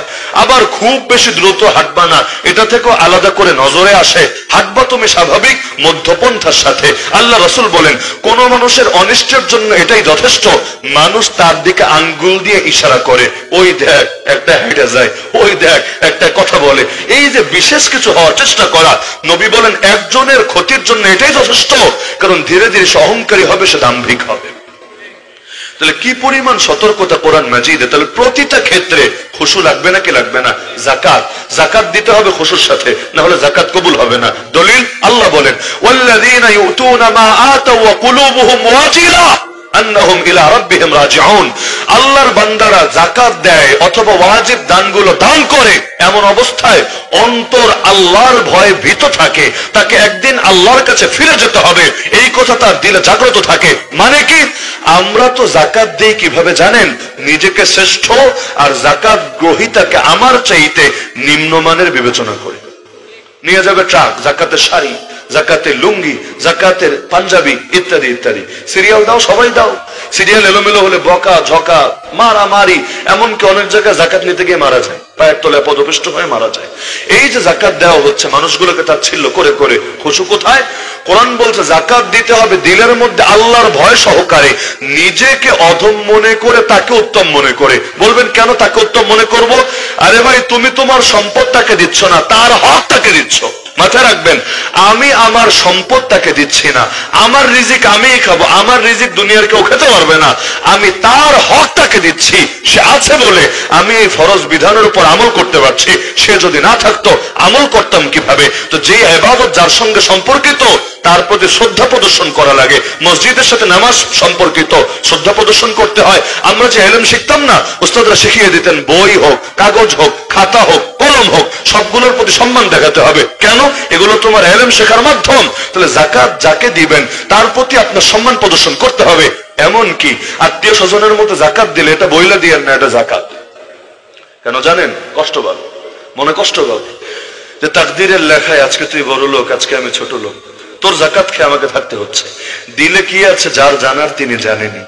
আপনি যদি তাকে উপহার বলেও দিয়ে আসেন না, আর দিলে যাকাতের নিয়ত থাকে আল্লাহ যাকাত হিসাবে কবুল করবেন। ওই যে কোরবানির দিন গরু শোয়ানোর পরে নাম পাঠ করার এক জাহেলি সংস্কৃতি আছে বাংলাদেশে। প্রাণীটার কষ্ট হচ্ছে, প্রাণীটার চোখগুলো বড় বড় হয়ে যাচ্ছে, জিহ্বা বের হয়ে যাচ্ছে, আর ফাজিল এখানে বসে বসে নাম পাঠ করে অমুক, তার বাপের নাম অমুক, মায়ের নাম অমুক, গ্রাম এটা, আবার হাতের লেখা বগের ঠেঙের মতো পড়তে লাগে 10 মিনিট, দেখা যায় গরুটার এদিকে বড় কষ্ট হচ্ছে। এটা নিকৃষ্ট বর্বরতা। আর তুমি যেই যার নিয়তে কিনেছো এর পক্ষ থেকেই হবে। হুজুর যেই জবাই দেখ না কেন, এটা কে কে ভাগে কিনেছো যাই জানার তিনি জানেন, এবং তার পক্ষ থেকে আদায় হবে। যে কাটছে তার পক্ষ থেকে ভুলও হবে না। তাহলে এটা আলাদা করে আল্লাহর শোনাতে হবে কেন? শোনানো ছাড়া কি আল্লাহ জানে না? আর শোনাতে মনে চাই, তাহলে আগে আলাদা করে শোনাও। প্রাণীটা শোয়ানোর পরে বর্বরতা কেন? এটা তো কোনোভাবেই কাম্য না। প্রাণী তাড়াতাড়ি মরবে এজন্য একটা খোঁচা দেয় না আলাদা, জবাইয়ের পরে গলার মাঝে ওই ছোট একটা ছুরি দিয়ে, কসাইরা করে এটা বেশি, একটা খোঁচা দেয় আলাদা, স্পাইনাল কর্ড থাকে এখানে, এটা যাতে কাটে এবং প্রাণীটা তাড়াতাড়ি নিস্তেজ হয়। এটা সুবিধা কি? কসাইয়ের সুবিধা। তাড়াতাড়ি নিস্তেজ হলে তাড়াতাড়ি কাজ শেষ করে আরেক বাসায় যেতে পারবে, আপনার অসুবিধা। এই যে প্রাণীটাকে এক্সট্রা কষ্ট দিলেন, আল্লাহর কাছে জবাব দিতে হবে কিয়ামতের দিনে। জবাইয়ের সাথে ওই ভিতরের গুতার কোনো সম্পর্ক নাই। 4টা মূল রগ আছে, এর ভেতরে 3টা কাটা হলে জবাই সম্পন্ন হয়েছে, ওই গুতাগুতির কোনো সম্পর্ক নাই। এই যে গুতা দিলেন, এখানেও আপনার খুশু নষ্ট হয়েছে। তো যাকাতে খুশু আছে, নামাজে খুশু আছে, দান সদকা, এমনকি কাউকে খাবার খাওয়ালেও খুশু আছে। আল্লাহর কোরআন বলে দিচ্ছে যে রহমানের বান্দাদের বিশেষ বৈশিষ্ট্য, জান্নাতীদের বিশেষ বৈশিষ্ট্য, ওয়ায়ুতাইমুনা আত-তাআম আলা হুব্বিহি মিসকিনাও ওয়া ইয়াতীমান ওয়া আসীরা। খাবারের প্রতি মহব্বত থাকা সত্ত্বেও খাবার খাওয়ায় কাকে? ইয়াতিমকে, মিসকিনকে, বন্দীকে। আমরা ইয়াতিম মিসকিনদের খাওয়ালেও বন্দীরা জীবনে খাওয়াই না। এমনকি বন্দীদের কাছে ঈদের দিন খাবার পৌঁছানো যায় কিনা এটা নিয়ে ফিকিরও করি না। আলহামদুলিল্লাহ কিছু কিছু এলাকায় আমি চেষ্টা করেছি, যেখানে রমজানের শেষের দিকে বা ঈদের আগ দিয়ে, কোরবানির আগ দিয়ে মাহফিল পড়ে, এবং 2-1 জায়গায় সফলতা পেয়েছি। এলাকাবাসীকে গিয়ে সচেতন করেছে, এই যে জেলখানা আছে না, আপনারা জেল কর্তৃপক্ষের সাথে আলোচনা করেন, এবং ঈদের দিন খাবার রান্না করে হোক বা পয়সা দিয়ে ভেতরে খাবারের ব্যবস্থা করে হোক, যদিও সরকারিভাবে বাজেট আছে কথা সত্য, কিন্তু বাজেট থাকার পরও কি রান্না হয় ওটা আমাদের ভালো মতো জানা আছে। এমন ওর চাইতে ভালো খাবার আমরা সপ্তাহে এমনি খাই, ঈদের দিন তো পরের কথা। তো ঈদের দিনটা অন্তত বন্দী ভাইরা খাক না। আরে বন্দী হয়েছে তাতে কি, তাই বলে সে কমানুষ হয়ে গেছে নাকি? সে কি বন্যের জন্তু জানোয়ার হয়েছে নাকি? আর কি পরিমাণ বন্দী এখানে আছে রাজনৈতিক কারণে প্রতিহিংসা শিকার হয়ে বন্দী, কি পরিমাণ মানুষ আছে নির্মম অসহায় কারণে বন্দী। রাস্তা দিয়ে হেঁটে যাচ্ছিল, ধরে তারা জঙ্গি মামলা, এই মামলা সেই মামলা দিয়ে চালিয়ে দিয়েছে। এমন কেউ নেই যে তার মামলাটা দেখবে আমরা এমন এক জাতি নবীর এই হাদিসের উপর আমল করি না। ফুকুল আনি, নবী বলেছিলেন বন্দি মুক্ত করো, বন্দি মুক্ত করো। বাংলাদেশের জেলে আজও পর্যন্ত কয়েকশো না কয়েক হাজার বন্দি আছে যাদেরকে মুক্ত করা ওয়াজিব গোটা উম্মতের জন্য। তারা নিরীহ, তারা অসহায়, তারা ভিকটিম, তাদেরকে ফাঁসানো হয়েছে। তাদেরকে বন্দি করা নিয়ে কোনো ফিকিরই নাই, না আমার, না আমাদের, না আমাদের বড় বড় গোষ্ঠী, না আমাদের বড় বড় সংগঠনের। এই লাইনও আমরা ধরা খাবো আল্লাহর কাছে, যেখানে হাদিসে স্পষ্ট আছে। আগে তো এগুলো স্কুলের কবিতার বইও থাকতো, এখন থাকার কথা না। আগে আপনারা হয়তো পড়েছেন, আল্লাহ কিয়ামতের দিন বলবেন, বান্দা আমি ক্ষুধার্ত ছিলাম, তোর কাছে খাবার চেয়েছিলাম, তুই আমাকে খাবার দিস নাই। আমি অসুস্থ ছিলাম, তোর কাছে চিকিৎসা চেয়েছিলাম, তুই আমার চিকিৎসা করাস নাই। আমি বস্ত্রহীন ছিলাম, তোর কাছে কাপড় চেয়েছিলাম, বস্ত্র চেয়েছিলাম, তুই আমাকে কাপড় দিস নাই। বান্দা অবাক হবে, আল্লাহ আপনি রব্বুল আলামিন, কিভাবে কিভাবে আপনাকে খাবার দেব, চিকিৎসা দেব, বস্ত্র দেব?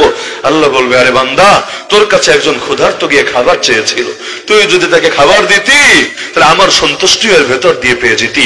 তোর কাছে একজন অসুস্থ রোগী ছিল, তুই যদি তাকে চিকিৎসা করাতে আমার সন্তুষ্টির ভেতর দিয়ে পেয়ে যেতি।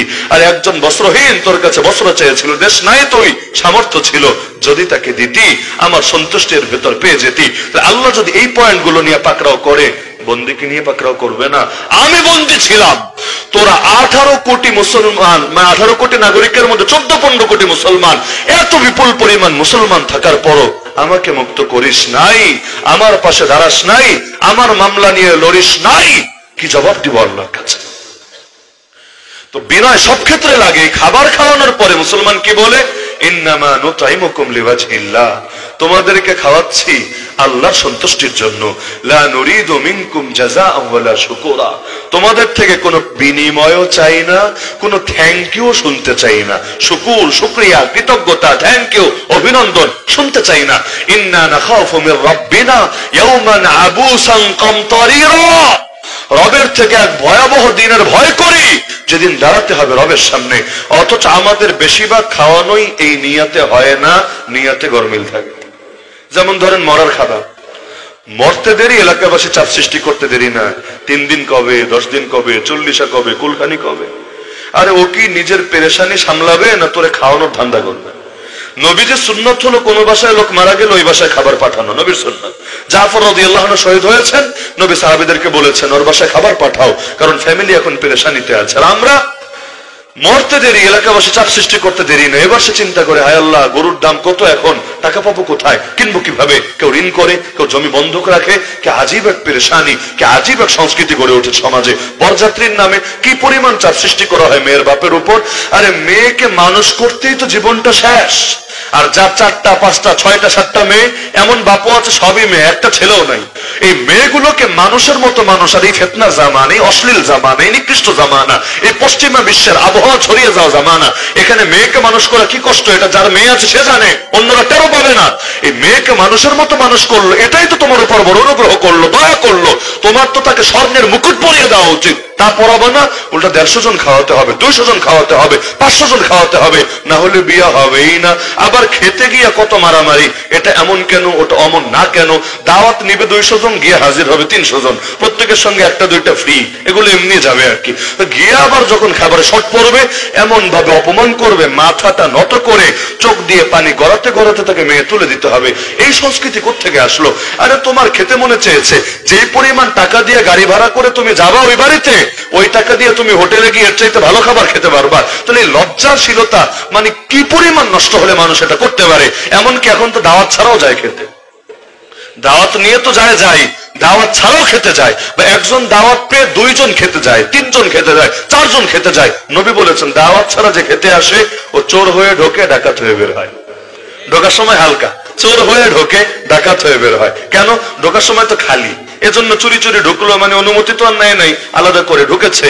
আর বের হওয়ার সময় ডাকাত হয়ে বের হলো। কেন?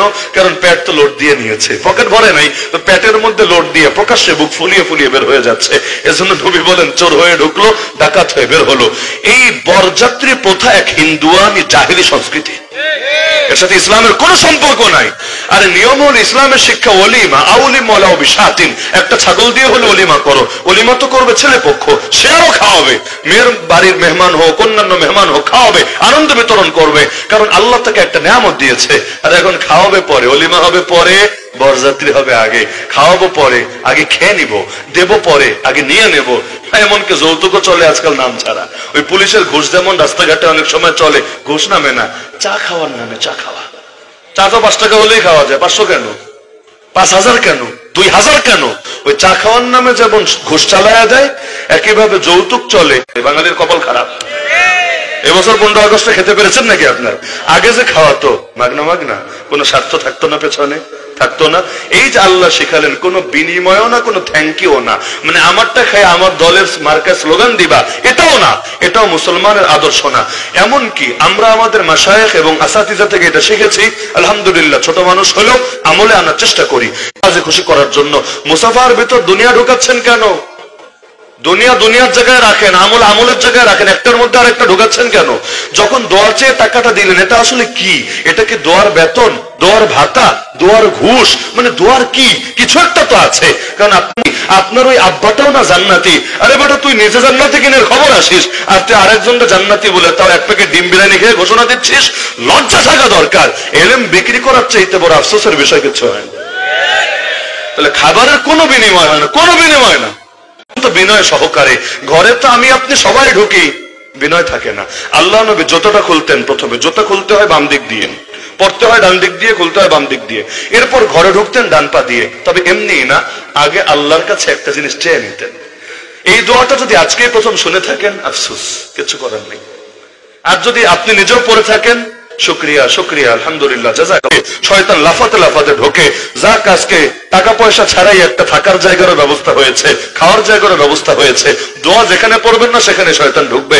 সহবাসের দোয়া না করে সহবাস করলে ওখানেও শয়তান শরীক হবে, হাদিসে আছে না, কোরআনে পর্যন্ত আছে, ওয়াশারিকুম ফিল আমওয়ালি। তো শয়তান যদি আপনারে নিয়ে খেলে, তা আপনার পশ্চিম দেশ নিয়ে খেলে, এই খেলার দ্বারা যে আপনার লাভ হবে না, ক্ষতি হবে, এবং ভেতরে যে অসহসা পয়দা হবে, এটা তো স্পষ্ট। তাহলে শয়তানকে সুযোগ দেওয়া তো মুসলমানের শান না। এমনকি গা থেকে যখন গেঞ্জিটা খোলেন, স্বাভাবিক গোসলের জন্য হোক, গরমের কারণে হোক, বিসমিল্লাহ বলে নিতে হয়। তাহলে শয়তান নজর দেয় এবং এর কারণেও মানুষের ক্ষতি হয়। এই মাসনুন দোয়াগুলো, দোয়া হালকা কিন্তু গুরুত্ব অনেক বেশি। উযু, আরে নামাজ নয় তো খুশুর সাথে পড়ি, জীবনে কয়দিন উযু করেছে খুশুর সাথে বলেন দেখি? অথচ আল্লাহ নবী উযুও করতেন খুশুর সাথে। প্রতিটা অঙ্গ দোয়ার সময় কি একবার মনে পড়ে এটাও আমল আছে? এটা ভুয়া। হাত ধোয়ার সময় দোয়া, মুখ ধোয়ার সময় দোয়া, পা ধোয়ার সময় দোয়া, কোনো হাদিস নেই, কোনো আসারুস সাহাবা নেই, কিছু নাই। ভুয়া কেউ বানিয়ে নিয়েছে। যেমন নিয়ত, নাওয়াইতু আন উসাল্লি লিল্লাহি তাআলা আরবা রাকাতিন, লম্বা করে নিয়ত করে। নিয়ত মানে হলো অন্তরের ইচ্ছা, এর সাথে মুখের কোনো সম্পর্কই নাই। এখন ইমাম সাহেবরা আরবি নিয়ত শেখায়, আরবি যারা পারে না এদের জন্য বাংলায় আবার আলাদা করে নিয়ত শেখায়। নিয়তের সম্পর্ক অন্তরের সাথে। এই নিয়তটা করে নিতাম, আলাদা সওয়াব হতো। হাঁটতে গেছেন, পিছলা খেয়ে পুকুরে পড়ে গেছেন, এমনি চেহারা ধোয়া, মাথা মাসে করা, হাত ধোয়া, পা ধোয়া সব অটো হয়ে গেছে। কেন? আপনি তো পুরাই পানির মধ্যে ডুবে গেছেন, কিন্তু আপনি তো উযুর নিয়ত নাই। তবে উযুতে যেহেতু নিয়ত আবশ্যক না, বরং আপনি ডুবে গেছেন, যেহেতু সব ভিজে গেছে, ব্যাস আপনার উযু সম্পূর্ণ হয়ে গিয়েছে, উযু আটকে থাকবে না। তো নিয়তের মূল সম্পর্ক অন্তরের সাথে। যেই কাজে নিয়ত অবধারিত, সেখানে অন্তরে অন্তরে বিষয়টা উপস্থিত রাখলেই চলবে। এই মুখ দিয়ে এই আবিষ্কার কোত্থেকে এসেছে? এই রমজান মাসও চলে আমাদের দেশে। আগেই বলেছেন অনেক কষ্ট দেব, দেই, একবারে শুরু হয়েছে, দিতে থাকি। এই যে রজব মাস আসলে দোয়া হয়, আল্লাহুম্মা বারিক লানা ফি রজব ওয়া শাবান ওয়া বাল্লিগনা রমাজান, মসজিদে মসজিদে শিখায়া দেওয়া হয়। এমনি রজব মাস, শাবান মাস কেন, আরো 6 মাস আগ থেকে দোয়া করতেন, এমন বর্ণনাও আছে। নবীর কোন কোন সাহাবী 6 মাস আগ থেকে দোয়া করতেন, আল্লাহ আরেকটা রমজান পড়ার তৌফিক দেন, আল্লাহ আরেকটা রমজান রহমত বরকত মাগফিরাত নাজাত পেয়ে ধন্য হওয়ার তৌফিক দেন, দোয়া করতেন, আছে। কিন্তু হুবহু এই বাক্যটা কোন বিশুদ্ধ বর্ণনায় নাই।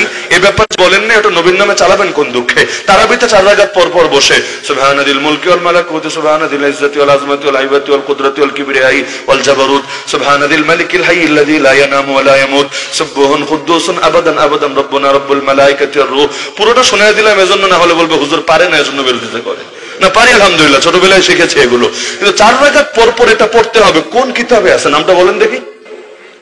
কোন হাদিসের কিতাবে? বুখারী, মুসলিম, আবু দাউদ, তিরমিজি, নাসাই, ইবনে মাজাহ, মুওয়াত্তা মালিক, মুওয়াত্তা মুহাম্মদ, তাহাউই, মুসান্নাফ ইবনে আবি শাইবা, আব্দুর রাজ্জাক, মুসনাদ আবি দাউদ, তায়ালিসি। কোনটার নাম বলবেন বলেন? আজকে কি আমরা চেক দেই? কোনটা পাবেন না। আর দোয়ার অর্থটা ভালো, বাক্য ভালো, কোনো সন্দেহ নাই। তো বাক্য ভালো হওয়া এক জিনিস, আর এক জায়গায় নিয়ে ফিট করে দেওয়া এক জিনিস। কাম ভালো হলে সব জিনিস সব জায়গায় চলে না। রোজা রাখা ভালো, তাই বলে ঈদের দিন রাখা যাবে না। নামাজ পড়া ভালো, তাই বলে সূর্য ওঠার সময়, ডোবার সময় আর ঠিক মাথার উপর থাকার সময় পড়া যাবে না। কাজ ভালো হলেই হয় না। একটা জিনিস এক জায়গায় নিয়ে ঠুস করে লাগায় দিবেন, এটার পক্ষে কোনো দলিল দিতে পারবেন না, তাহলে এই লাগানোর অধিকারও শরীয়ত আপনাকে দেয় না। এমনকি 20 রাকাত পরে ওই যে একটা দোয়া বানিয়ে নিয়েছে, আল্লাহুম্মা ইন্নী আসআলুকাল জান্নাতা ওয়া নাউযু বিকা মিনান নার, ইয়া খালিকাল জান্নাতি ওয়ান নার বিরহমাতিকা আজিজ ইয়া গফফার ইয়া কারীম ইয়া সাত্তার ইয়া রহিম ইয়া জব্বার ইয়া খালিক ইয়া বার, আল্লাহুম্মা জিনা, আবার কোথাও বলে আজিনা ওয়া খাল্লিসনা মিনান নার ইয়া মুজির ইয়া মুজির ইয়া মুজির বিরহমাতিকা আরহামার রাহিমিন। আর রমজানে জান্নাতের দোয়া করা দরকার বেশি বেশি, জাহান্নাম থেকে পানা চাওয়া দরকার বেশি বেশি। কিন্তু হুবহু এই বাক্যটা কোন হাদিসে আছে বলেন দেখি? যদি না থাকে, তারাবিহের দোয়া, তারাবি তো নবী শিখিয়েছেন, এই দোয়াটা কার থেকে আপনি আলাদা করে শিখলেন? তাহলে এই ভারসাম্যগুলো সমাজে করা দরকার। জুমার দিন দুরূদ শরীফ যত বেশি পড়বেন আল্লাহ তত বেশি খুশি হবে। এবং জুমার দিন কিছু বিশেষ টাইম আছে দোয়া কবুল হয়, মাগরিবের আগের টাইম, দুই খুতবার মধ্যবর্তী টাইম, তা আসরের পর 1000 বার দুরূদ পড়েন, অবশ্যই ভালো হবে, কোনো সন্দেহ নাই। তো নির্দিষ্ট একটা বাক্য আমাদের সমাজে চলে যে 80 বার, এটা অনেক অনেক মাদ্রাসায়ও দেখেছি, 80 বার ওই দুরূদের বাক্যটা বললে এই ফজিলত আছে। কয় নম্বর অঙ্ক আগে ক্লিয়ার করেন? আমানতু বিল্লাহি ওয়া মালাইকাতিহি ওয়া কুতুবিহি ওয়া রুসুলিহি ওয়াল ইয়াউমিল আখির ওয়াল কদরি খাইরিহি ওয়া শাররিহি মিনাল্লাহি তাআলা ওয়াল বাসি বাদাল মাউত। 7টা তো ছোটবেলায় শিখে আসলাম। এর মধ্যে ওয়াল দেশ, ওয়াল বালাদ, ওয়াল কান্ট্রি, যে ভাষাই বলেন, কই আছে বলেন দেখি? যদি না থাকে, আর দেশ বলতে কি বোঝান বলেন দেখি? 47 এর আগের দেশ, না 71 এর আগের দেশ, না 71 এর পরের দেশ? দেশপ্রেম ইমানের অঙ্গ। যদি দেশ ভেঙে যায় তাহলে ইমানও ভেঙে যাবে। দেশ ভাঙে নাই, দেশ ভাঙে নাই, ইমানও ভেঙে গিয়েছে, কারণ বাকি অংশের প্রতি প্রেম নাই তো, প্রেম নাই তো, বিদ্বেষ হয়ে গিয়েছে, ইমানকে শেষ হয়েছে। আচ্ছা, নবীর জামানায় দেশ কোনটা ছিল? উদাহরণ দিবেন মক্কা আর মদিনা। মক্কা কি একটা দেশ? মদিনা কি একটা দেশ? দেশ কারে বলে? এই জাতিরাষ্ট্র দুনিয়াতে কয় বছর আগে এসেছে? এই ভৌগোলিক জাতীয়তাবাদ কয় বছর আগে এসেছে বলেন? দেশ মানেটা কি? আল্লাহর বান্দা ভালোবাসবে না কে ভালোবাসবে? আমিও মাখলুক, এই মাটিও মাখলুক। এই মাটি মাখলুক না? দেশকে তো ভালোবাসবোই। দেশকে ভালোবাসি বলেই তো দেশে ইসলাম প্রতিষ্ঠা করার স্বপ্ন দেখি, কারণ ইসলাম ছাড়া শান্তি আসবে না, রহমত আসবে না, বরকত আসবে না, বৈষম্য দূর হবে না, জুলুম যাবে না, ফ্যাসিবাদ একটা যাবে তো আরেকটা আসবে। ইসলাম ছাড়া এই জালেমের জুলুমের পথ বন্ধ করা যাবে না। তো ভালোবাসি, সেটা আলাদা আলাদা। এর পক্ষে দলিল দিতে মনে চাইলে দলিল জিজ্ঞাসা করেন, আমরাও বলে দেব দলিল। কিন্তু যেটা নবী বলে নাই ওটা চালাবেন কেমনে নবীর নামে? বেগুন খাওয়ার পক্ষে কয়েক ডজন হাদিস লোকে বানিয়েছে। বেগুন কেন মানুষ বেগুন খেতে চায়? মাদ্রাসার ছেলেরা মনে করেন মাদ্রাসায় আমরা ডাইল খাওয়াই বেশি। এখন যদি পাতলা ডাইল নিয়ে আমরা নতুন নতুন হাদিস বানাই, 1 কেজি ডাইল খেলে 10 কেজি জান্নাত পাওয়া যাবে, এই টাইপের যদি হাদিস বানাই, হাস্যকর হবে না এটা? তোমরা জ্ঞান শেখো, নবীর হাদিস হয়, তাহলে মক্কা ছেড়ে, মদিনা ছেড়ে, তায়েফ ছেড়ে, নবীকে ছেড়ে, সাহাবীকে ছেড়ে চীন দেশে গিয়ে কি ফ্যাংচুং শিখে আসবে? আর এর দ্বারা তার নেকি হবে? শহীদের রক্তের চাইতো জ্ঞানীর, বিদ্যানের কলমের কালি পবিত্র। কে বলেছে আপনাকে? নিচে লেখা আল হাদিস, কোন কিতাবে আছে বলেন? আল হাদিস দিয়া জাল হাদিস বহুত চলে সমাজে, বহুত। এগুলোর কোনো ভিত্তি নাই। সবচাইতে বেশি জাল হাদিস চালায় হলো 2 শ্রেণী। এক হলো বেদাতিরা। বেদাতিদের ভিত্তি হলো জাল হাদিসের উপর। আপনি অর্ডার দিবেন আর আপনারা বানায় ডেলিভারি দিয়ে দিবে। এমন করা যদি বয়ান করে 1 ঘন্টা, এর মধ্যে দেখবেন 40-45 মিনিট খালি জাল হাদিসে চলে। বিশেষ করে একটা সতর্ক করে আপনারা যারা শ্রোতাবৃন্দ আছেন, যেই মাহফিলে দেখবেন কোরআনের গল্প, হাদিসের গল্প বলতে গিয়ে পুরো ডিটেইল সব বলে, জন্ম থেকে মৃত্যু, যে কোনো নবীর হোক, যে কোনো ব্যক্তির হোক, পুরা ঘটনা একদম রসালো ভাবে ধারাবাহিক ভাবে উপস্থাপন আছে। বেশিরভাগ ক্ষেত্রে দেখবেন শুরুতে একটু, মাঝে একটু, শেষে একটু, মানে প্রয়োজনীয় দিকগুলো তারা হাইলাইট করেছেন। কিন্তু রসকস মিলিয়ে এই যে ইউসুফ জুলাইখার কিচ্ছার নামে বাংলাদেশে নাউযুবিল্লাহ যা চলে, এগুলো নবীর অবমাননার দিকে চলে যায়। এমনকি দাউদ আলাইহিস সালামকে নিয়ে পর্যন্ত আরো বিভিন্ন নবীকে নিয়ে এমন কিচ্ছা চলে, এগুলো নবী অবমাননা ছাড়া কিছু না। নবী আইয়ুব আলাইহিস সালামের নামে এমন রোগের কথা বলে বেড়ায়, তার নাকি এমন রোগ হয়েছে মানুষ দুর্গন্ধে কাছেই যেতে পারতো না। আরে নবুয়তের শানের খেলাফ। আল্লাহ নবীদেরকে সব দোষ থেকে পবিত্র রাখে। হ্যাঁ, তিনি অসুস্থ হয়েছিলেন সত্য, কিন্তু গায়ে পচন ধরেছে, মানুষ তাকে সমাজের বাইরে ফেলে দিয়েছে। কথা কি আকল আছে মাথায়? ইমানের সাথে বলছেন কি? ইতিহাস দিয়ে মুয়াবিয়ার বিরুদ্ধে আজকাল একদল লোক রাদিয়াল্লাহু আনহু এই মুয়াবিয়া রাদিয়াল্লাহু আনহুর বিরুদ্ধে গালিগালাজ করে, দলিল হলো ইতিহাস। আরে রাখ তোর ইতিহাস আর পাতিহাস। আল্লাহ নবীর সাহাবীকে ভালোবাসা আমাদের ঈমান, আমাদের আকীদা। আল্লাহ তাদের উপর সন্তুষ্ট হয়েছেন, এটাই শেষ কথা। এই মুয়াবিয়ার কলমে যে ওহী লেখা হয়েছে, ওই ওহী পড়ে আমরা আলেম হয়েছি, মৌলবী হয়েছি, ওই ওহীর উপর ইসলামের ভিত্তি।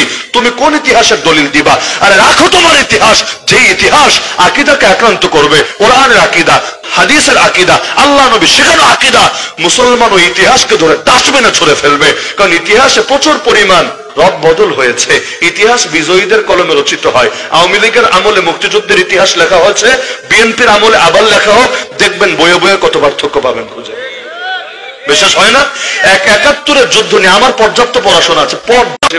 ওরাই ভালো, আমরা ভুল করে ফেলেছি। আর যদি আমাদের কারো লেখা পড়েন তাহলে কি মনে হবে? আর ইন্ডিয়ার কোন লেখকের যদি লেখা পড়েন মনে হবে ওরাই সব করে দিয়েছে, আমরা বসে বসে খেয়েছি। তাহলে দেখা যাচ্ছে ইতিহাস বিজয়ীদের কলমে রচিত হয়। শিয়ারা যত ইতিহাস লিখেছে, নবীর সাহাবীদের উপর বেশিরভাগ ক্ষেত্রে আঘাত করেছে। এই প্রাচ্যবিদরা, কাফের মুশরিকরা, পশ্চিমা বিশ্বে থেকে যারা ইতিহাস লিখেছে, এরা বেশিরভাগ ইসলামকে কলঙ্ক যুক্ত করার চেষ্টা করেছে। এমনকি একটা বই বহু সুনাম শুনতাম ছোটবেলা থেকে, দ্য রোড টু মক্কা। অনেকে হয়তো পড়েছেন, বেশি জ্ঞানী যারা। The road to Mecca, Muhammad আসাদের। একসময় ইহুদি ছিল, পরে মুসলমান হয়েছে, ইন্তেকাল করেছেন ইমানের সঙ্গে। মৃত্যু হলে আল্লাহ তাকে মাফ করুন। কেউ যদি মুসলমান হয় অবশ্যই আমরা তাকে সাধুবাদ জানাই, কোনো সন্দেহ নেই। তিনি আমাদের ভাই, আমাদের বন্ধু। এমনকি তাকে রক্ষা করার জন্য আমরা জান দিতেও রাজি আছি, থাকে না? নও-মুসলিম হওয়া ভালো, কোনো সন্দেহ নাই। পুরান মুসলিমরাই বক্তা হয়ে সারলো না, নও-মুসলিম বক্তা হলো কেমনে? তুমি নও-মুসলিম হয়েছো ঠিক আছে, কিন্তু বয়ান করার জন্য যে ইলম দরকার, যে জ্ঞান দরকার, সেটাকে হাসিল করেছো? যদি হাসিল করো তাহলে আলেম লিখে দাও, কোনো সমস্যা নাই। আলেম যে কেউ হতে পারে। আলেম এটা এমন কোন সম্পদ না যা আমরা কক্ষিগত করে রেখেছি, যে কেউ হতে পারে। পড়াশোনা করলে আলেম লেখো, কিন্তু পড়ো নাই, খালি মুসলমান হয়েছে দুদিন আগে, এটাই তোমার যোগ্যতা। তোমার জন্য মাহফিল স্টেজে উঠে বয়ান করা জায়েজ নেই। আর সর্বোচ্চ কারগুজারি শোনাতে পারো, কারগুজারি পর্যন্তই। আমি এভাবে এই ধর্মে ছিলাম, এটা দেখেছি, মুসলমান হয়েছি, ব্যাস এর দূরই। যেমন রাজনৈতিক নেতারা এসে ভাই আমার একটা ভোট দিয়েন, আগামী নির্বাচনে আমার পাশে থাকেন, পাশে থাকলে পাশে পাবেন, শেষ। এটুক বললে তুমি চলে যাও, সমস্যা নাই। তো তুমি ওয়াজ মাহফিল শুরু করে দিও না, লাকুম দীনুকুম ওয়ালিয়া দীন, শিয়া-শিত্তা পড়েছি, এই টাইপের ডায়লগ মারা শুরু করো না, মুখ বন্ধ রাখো। তো নও-মুসলিম যদি কারগুজারি শোনায়, মানে কিভাবে ধর্ম গ্রহণ করেছে, কোনো আপত্তি নাই। কিন্তু আজকাল কি করে? ফতোয়া দেয় না, ফতোয়া দেয় না। এদের ফতোয়া নিয়ে এলাকা গরম থাকে না? এক এক সময় এক এক ফতোয়া। আরে ফতোয়া যত নতুন হবে, এলাকায় আপনার সুনাম তত বৃদ্ধি পাবে। যে হুজুর এমন কিছু বলেছে যা অন্য হুজুর বলতে পারে নাই। কেমন? হুজুর বলেছে নারীদের জন্য চেহারা খুলে রাখলে কোনো সমস্যা নেই, বা সবাই খুশি। আরে নারীর যদি চেহারা খোলা রাখে আর কি লাগে? কারণ হাত দেখে আর কি ফিতনা হবে, চুল দেখে আর কি ফিতনা হবে, পা দেখে আর কি ফিতনা হবে? ইসলাম সহজ, হুজুর ইসলামকে সহজ ভাবে উপস্থাপন করেছে। আর এই হুজুররা কাঠমোল্লা, এরা বর্বর, এরা উগ্র, এদের ভেতরে কোনো রসকস নাই। এজন্য ইসলামটাকে কঠিন বানিয়ে রেখেছে। এজন্য দেখবেন যত ভুল ফতোয়া তত মার্কেট চাঙ্গা। বিশ্বাস হয় না? যত 2 নম্বরই করবেন, আমরা এমন একটা দেশে থাকি, যত 2 নম্বরই করবেন তত মার্কেট চাঙ্গা। আপনি ইখলাসের সাথে ওয়াজ করেন, আরে হুজুর তো এমনি হুজুরে পাওয়াই যায়। আর আপনি সিরিয়াল দিয়া 1 লাখ টাকা করে চুক্তি করে করে যান যে হেলিকপ্টার পাঠাতে হবে, আমি তো অনেক ব্যস্ত, আসলে হেলিকপ্টারে করে নিবা, আর 1 লাখ টাকা আগে অগ্রিম দিবা, পরে আবার ভেজাল করবে নাকি করবা? বলবে হা হুজুরটা তাহলে অনেক দামি হুজুর, হুজুরটা এটা যেন তেন হুজুর না, হুজুরের সিরিয়াল পাওয়া যায় না। কৃত্রিম সংকট, সিন্ডিকেট, কৃত্রিম সংকট তৈরি করে ডিমান্ড বাড়াবে, মানুষ বলবে বাহ বাহ মাশাআল্লাহ। পোস্টারে লিখে দেয় 24 ইঞ্চি, 28 ইঞ্চি, 29 ইঞ্চি। আচ্ছা কয় ইঞ্চি হলে কয় কেজি হেদায়েত থাকে বলেন দেখি আমাকে? ইঞ্চির সাথে হেদায়েতের সম্পর্ক আছে নাকি? তার মানে যে মাহফিল করেছে ওর ইখলাস নাই, যে শুনতে এসেছে ওর ইখলাস নাই, যে বয়ান করে ওর ইখলাস। হুজুর হেলিকপ্টারে আগমন করিবেন কেন? হেলিকপ্টারে আগমন করলে কি হেদায়েত বেশি পাবে? এটা লিখলা কেন তুমি এখানে? ব্যস্ততার কারণে কেউ আসতে পারে, হেলিকপ্টার নিয়ে আমার চুলকানি না, আসুক না। কিন্তু হুজুর হেলিকপ্টারে আগমন করিবেন, পোস্টারে লেখা থাকে না? এটা পোস্টারে লেখার মানে বুঝেন? মানে বুঝেন? ধান্দা নাই? নাহলে এটা এখানে লিখলো কেন? হুজুর রকেটে আসলেও যা, হুজুর হেলিকপ্টারে আসলেও তা, হুজুর নৌকায় চড়ে আসলেও যা, আর হুজুর যদি পালকিতে করে আসে তাও, সেই ক্ষেত্রেও তা। কিন্তু এই ক্ষেত্রে ইখলাসের ঘাটতির কারণে সমাজে ফিতনা ছড়ায়। তাহলে বিনয় সব জায়গায় লাগবে নাকি লাগবে না? আমাদের রাজনীতিবিদদের বিনয় নাই দেখে দেশে ইসলাম কায়েম হয় না। অর্থনীতিবিদদের বিনয়, আল্লাহর সামনে বিনয় নাই বলেই এই দেশে ইসলাম রাষ্ট্রীয়ভাবে অর্থনৈতিকভাবে প্রতিষ্ঠিত হয় না। সবার বিনয়ের অভাব, আল্লাহর সামনে নিজেকে সবতে রাজি না। আর দিল্লির সামনে সববে, আমেরিকার সামনে সববে, কাফেরের সামনে সববে। এজেন্সিগুলোর তো পা তুলে তাদের পা চাটতে থাকবে, কিন্তু আল্লাহর বিধানের সামনে নিজেকে সবে দোয়া করার চাইতে না করা ভালো ছিল। কেন জানেন? বেয়াদবি হচ্ছে। কার সাথে? তা আল্লাহর সাথে বেয়াদবি কেন করেন? আমার সামনে এসেও যদি আপনি আরেক দিকে তাকায় তাকে আমার কাছে ভিক্ষা চান না, হুজুর ভিক্ষা দেন, কিন্তু মনোযোগ আরেক দিকে, আমি একটা চর বসায় দিব আপনার গালে, বিরক্ত লাগবে। আরে আমার কাছে চাচ্ছিস, আমার দিকে তাকা, আমার সাথে কথা বল, কিন্তু হাত পাতলেন একদিকে, তাকাচ্ছেন আরেক দিকে। এটা বেয়াদবি না? দুনিয়ার মানুষের বেলায় বোঝেন, আল্লাহর ব্যাপারে বোঝেন না। লা ইয়াকবালুল্লাহু দুআ কলবিন গাফিরিন লাহিন। আল্লাহ উদাসীন অন্তরের দোয়া কবুল করেন না। দোয়া হতে হয় আল্লাহকে ভালোবেসে, দিল থেকে। ওই জিলাপিটা না দোয়া হলে ওই দোয়ায় কিচ্ছু হবে না। এজন্যই মজার একটা বিষয়, সরকারি মসজিদ, সরকারি ঈদগাহ, সরকারি যত প্রতিষ্ঠানগুলো আছে না, এগুলো তো 16 বছর যে হারে দোয়া হয়েছে, ওই দোয়া যদি কবুল হতো না, আপনারা যতই আন্দোলন করেন কিচ্ছু করতে পারতেন না। বিশ্বাস হয়? যে হারে দোয়া হয়েছে, দোয়া কবুল হলে আপনারা বরবাদ হয়ে যেতেন। আপনারা কিছু মানে তার গদিও একটু নাড়াতে পারতেন না। তার মানে দোয়া কবুল হয় নাই। হবে কেন? কারণ দোয়া তো আল্লাহর জন্য হয় নাই, দোয়া হয়েছে তেল বিতরণ হয়েছে ধান্দার জন্য, চাকরির জন্য। এই কারণে এই দোয়া আল্লাহ কবুল করেন নাই। যে দোয়া আল্লাহর জন্য হয়, আল্লাহ সে দোয়া কবুল করেন। তাহলে সব কাজে খুশু রাখবেন তো ইনশাআল্লাহ। মূল আলোচনা শেষ। এবার আমি নামাজে কিভাবে খুশু তৈরি করবেন অতি অল্প সময় বলে আলোচনা শেষ করি। নামাজে খুশু তৈরি করার ইচ্ছা আছে তো? সবার আছে তো? ছোট ছোট কয়েকটা পরামর্শ একেবারে গুনে গুনে মাথায় রাখেন। 1 নম্বরে, উজুটা করবেন খুবই মনোযোগের সাথে। উজু যাতে উজুর মতোই হয়, অনুভূতির সাথে। উজুটা করে মসজিদে আসবেন একটু আগে, এমন যাতে না হয় জামাত শুরু হয়েছে এরপর এসে ঢুকছেন। আমরা চাই কি জানেন? নামাজের 1 সেকেন্ড আগ পর্যন্ত আমি থাকবো খুশু মুক্ত, আর আল্লাহু আকবার বলবো, সঙ্গে সঙ্গে হব খুশু যুক্ত, সালাম ফিরাবো, আবার হব খুশু মুক্ত। এইরকম কোন নিনজা টেকনিক নাই দুনিয়ার বুকে। নামাজে খুশু ধরে রাখতে চাইলে একটু আগ থেকে প্রিপারেশন নিতে হবে। রমজানের তৈয়ারি আগ থেকে নেই না, ঈদের প্রস্তুতি আগ থেকে নেই না, মেহমান আসলে তার জন্য কেনাকাটা আগ থেকে করি না, এটাই আমাদের নিয়ম। তো নামাজে খুশু লাগবে, আল্লাহ তাআলা অনুভব করব দিল দিয়ে, একটু আগ থেকে তৈয়ারি নিতে হবে। কিভাবে? যখন আপনি উযু করবেন আস্তে আস্তে আসেন মসজিদে, দৌড় দিবেন না। ইমামরা রুকুতে পেলে কি করেন আপনারা? জামাতে ইমাম সাহেব রুকুতে চলে গেছে, কি করে? এমন জোরে জোরে আওয়াজ হয়, বিশেষ করে যদি 2 তলা 3 তলায় যদি কেউ দৌড় টোড় দেয়, মনে হয় কি ছাদটা ভেঙে পড়বে কিনা অবস্থা। কেন ভাই এত তারা কেন? যদি রুকুটা ছোটে কি লস হবে আমাকে বলেন দেখি, কি লসটা হবে? রাকাত একটা বেশি পড়া লাগবে। রাকাত বেশি পড়লে লস আছে? লস আছে? পুরোটাই তো লাভ। আর তবে কিছু অলস আছে, অলস। ইমামকে রুকুতে পেলে তো দৌড়ায় রুকুতে ধরবে মাশাআল্লাহ, ইমামকে সেজদায় পেলেও সেজদায় যাবে না, ও দাঁড়ায় থাকবে জমিদারের মতো। ইমাম সাহেব আগে ওঠো, তারপর আমি শরীক হবো তোমার সাথে। করে না কেন?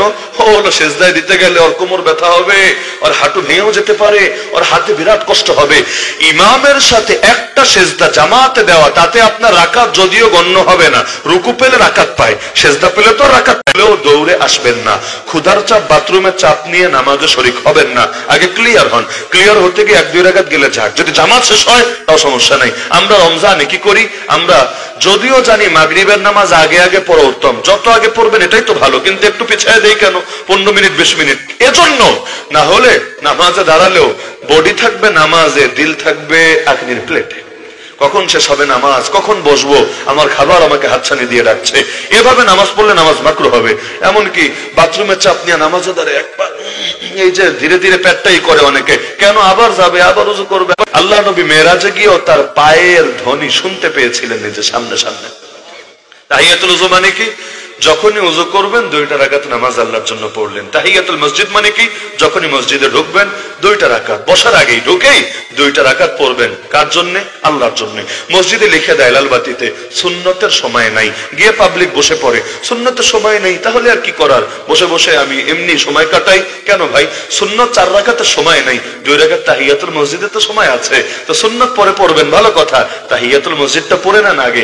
তাহিয়াতুল মসজিদ পড়লেও ইনশাআল্লাহ মসজিদে আপনার এই যে ঢুকলেন না, ধীরে ধীরে ধীরে নামাজের সাথে আপনার মূল খুশুটা ফিরে আসবে। 1 নম্বরে ঢুকলেন, তাহিয়াতুল মসজিদ দিয়ে শুরু করেন। তবে যদি বসার আগে আপনি সুন্নত পড়ে ফেলেন, তাহিয়াতুল মসজিদের হক আদায় হবে, সুন্নত হবে। তাহিয়াতুল মসজিদ মানে মসজিদে ঢুকে বসার আগে নামাজ পড়া, সেটা আলাদা 2 রাকাতই পড়েন অথবা ঢুকে সুন্নতি পড়েন। মোবাইলও অ্যাপ পাওয়া যায়, একটু দেখে দেখে কোরআন পড়েন। কোরআন নাই তাহলে আপনি প্রয়োজনে কিছু সময় আল্লাহর জিকির করেন।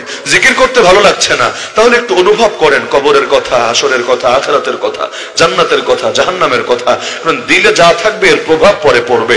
ঘুমানোর সময় আল্লাহকে ডেকে ডেকে ঘুমালে উত্তম স্বপ্ন দেখা যায়।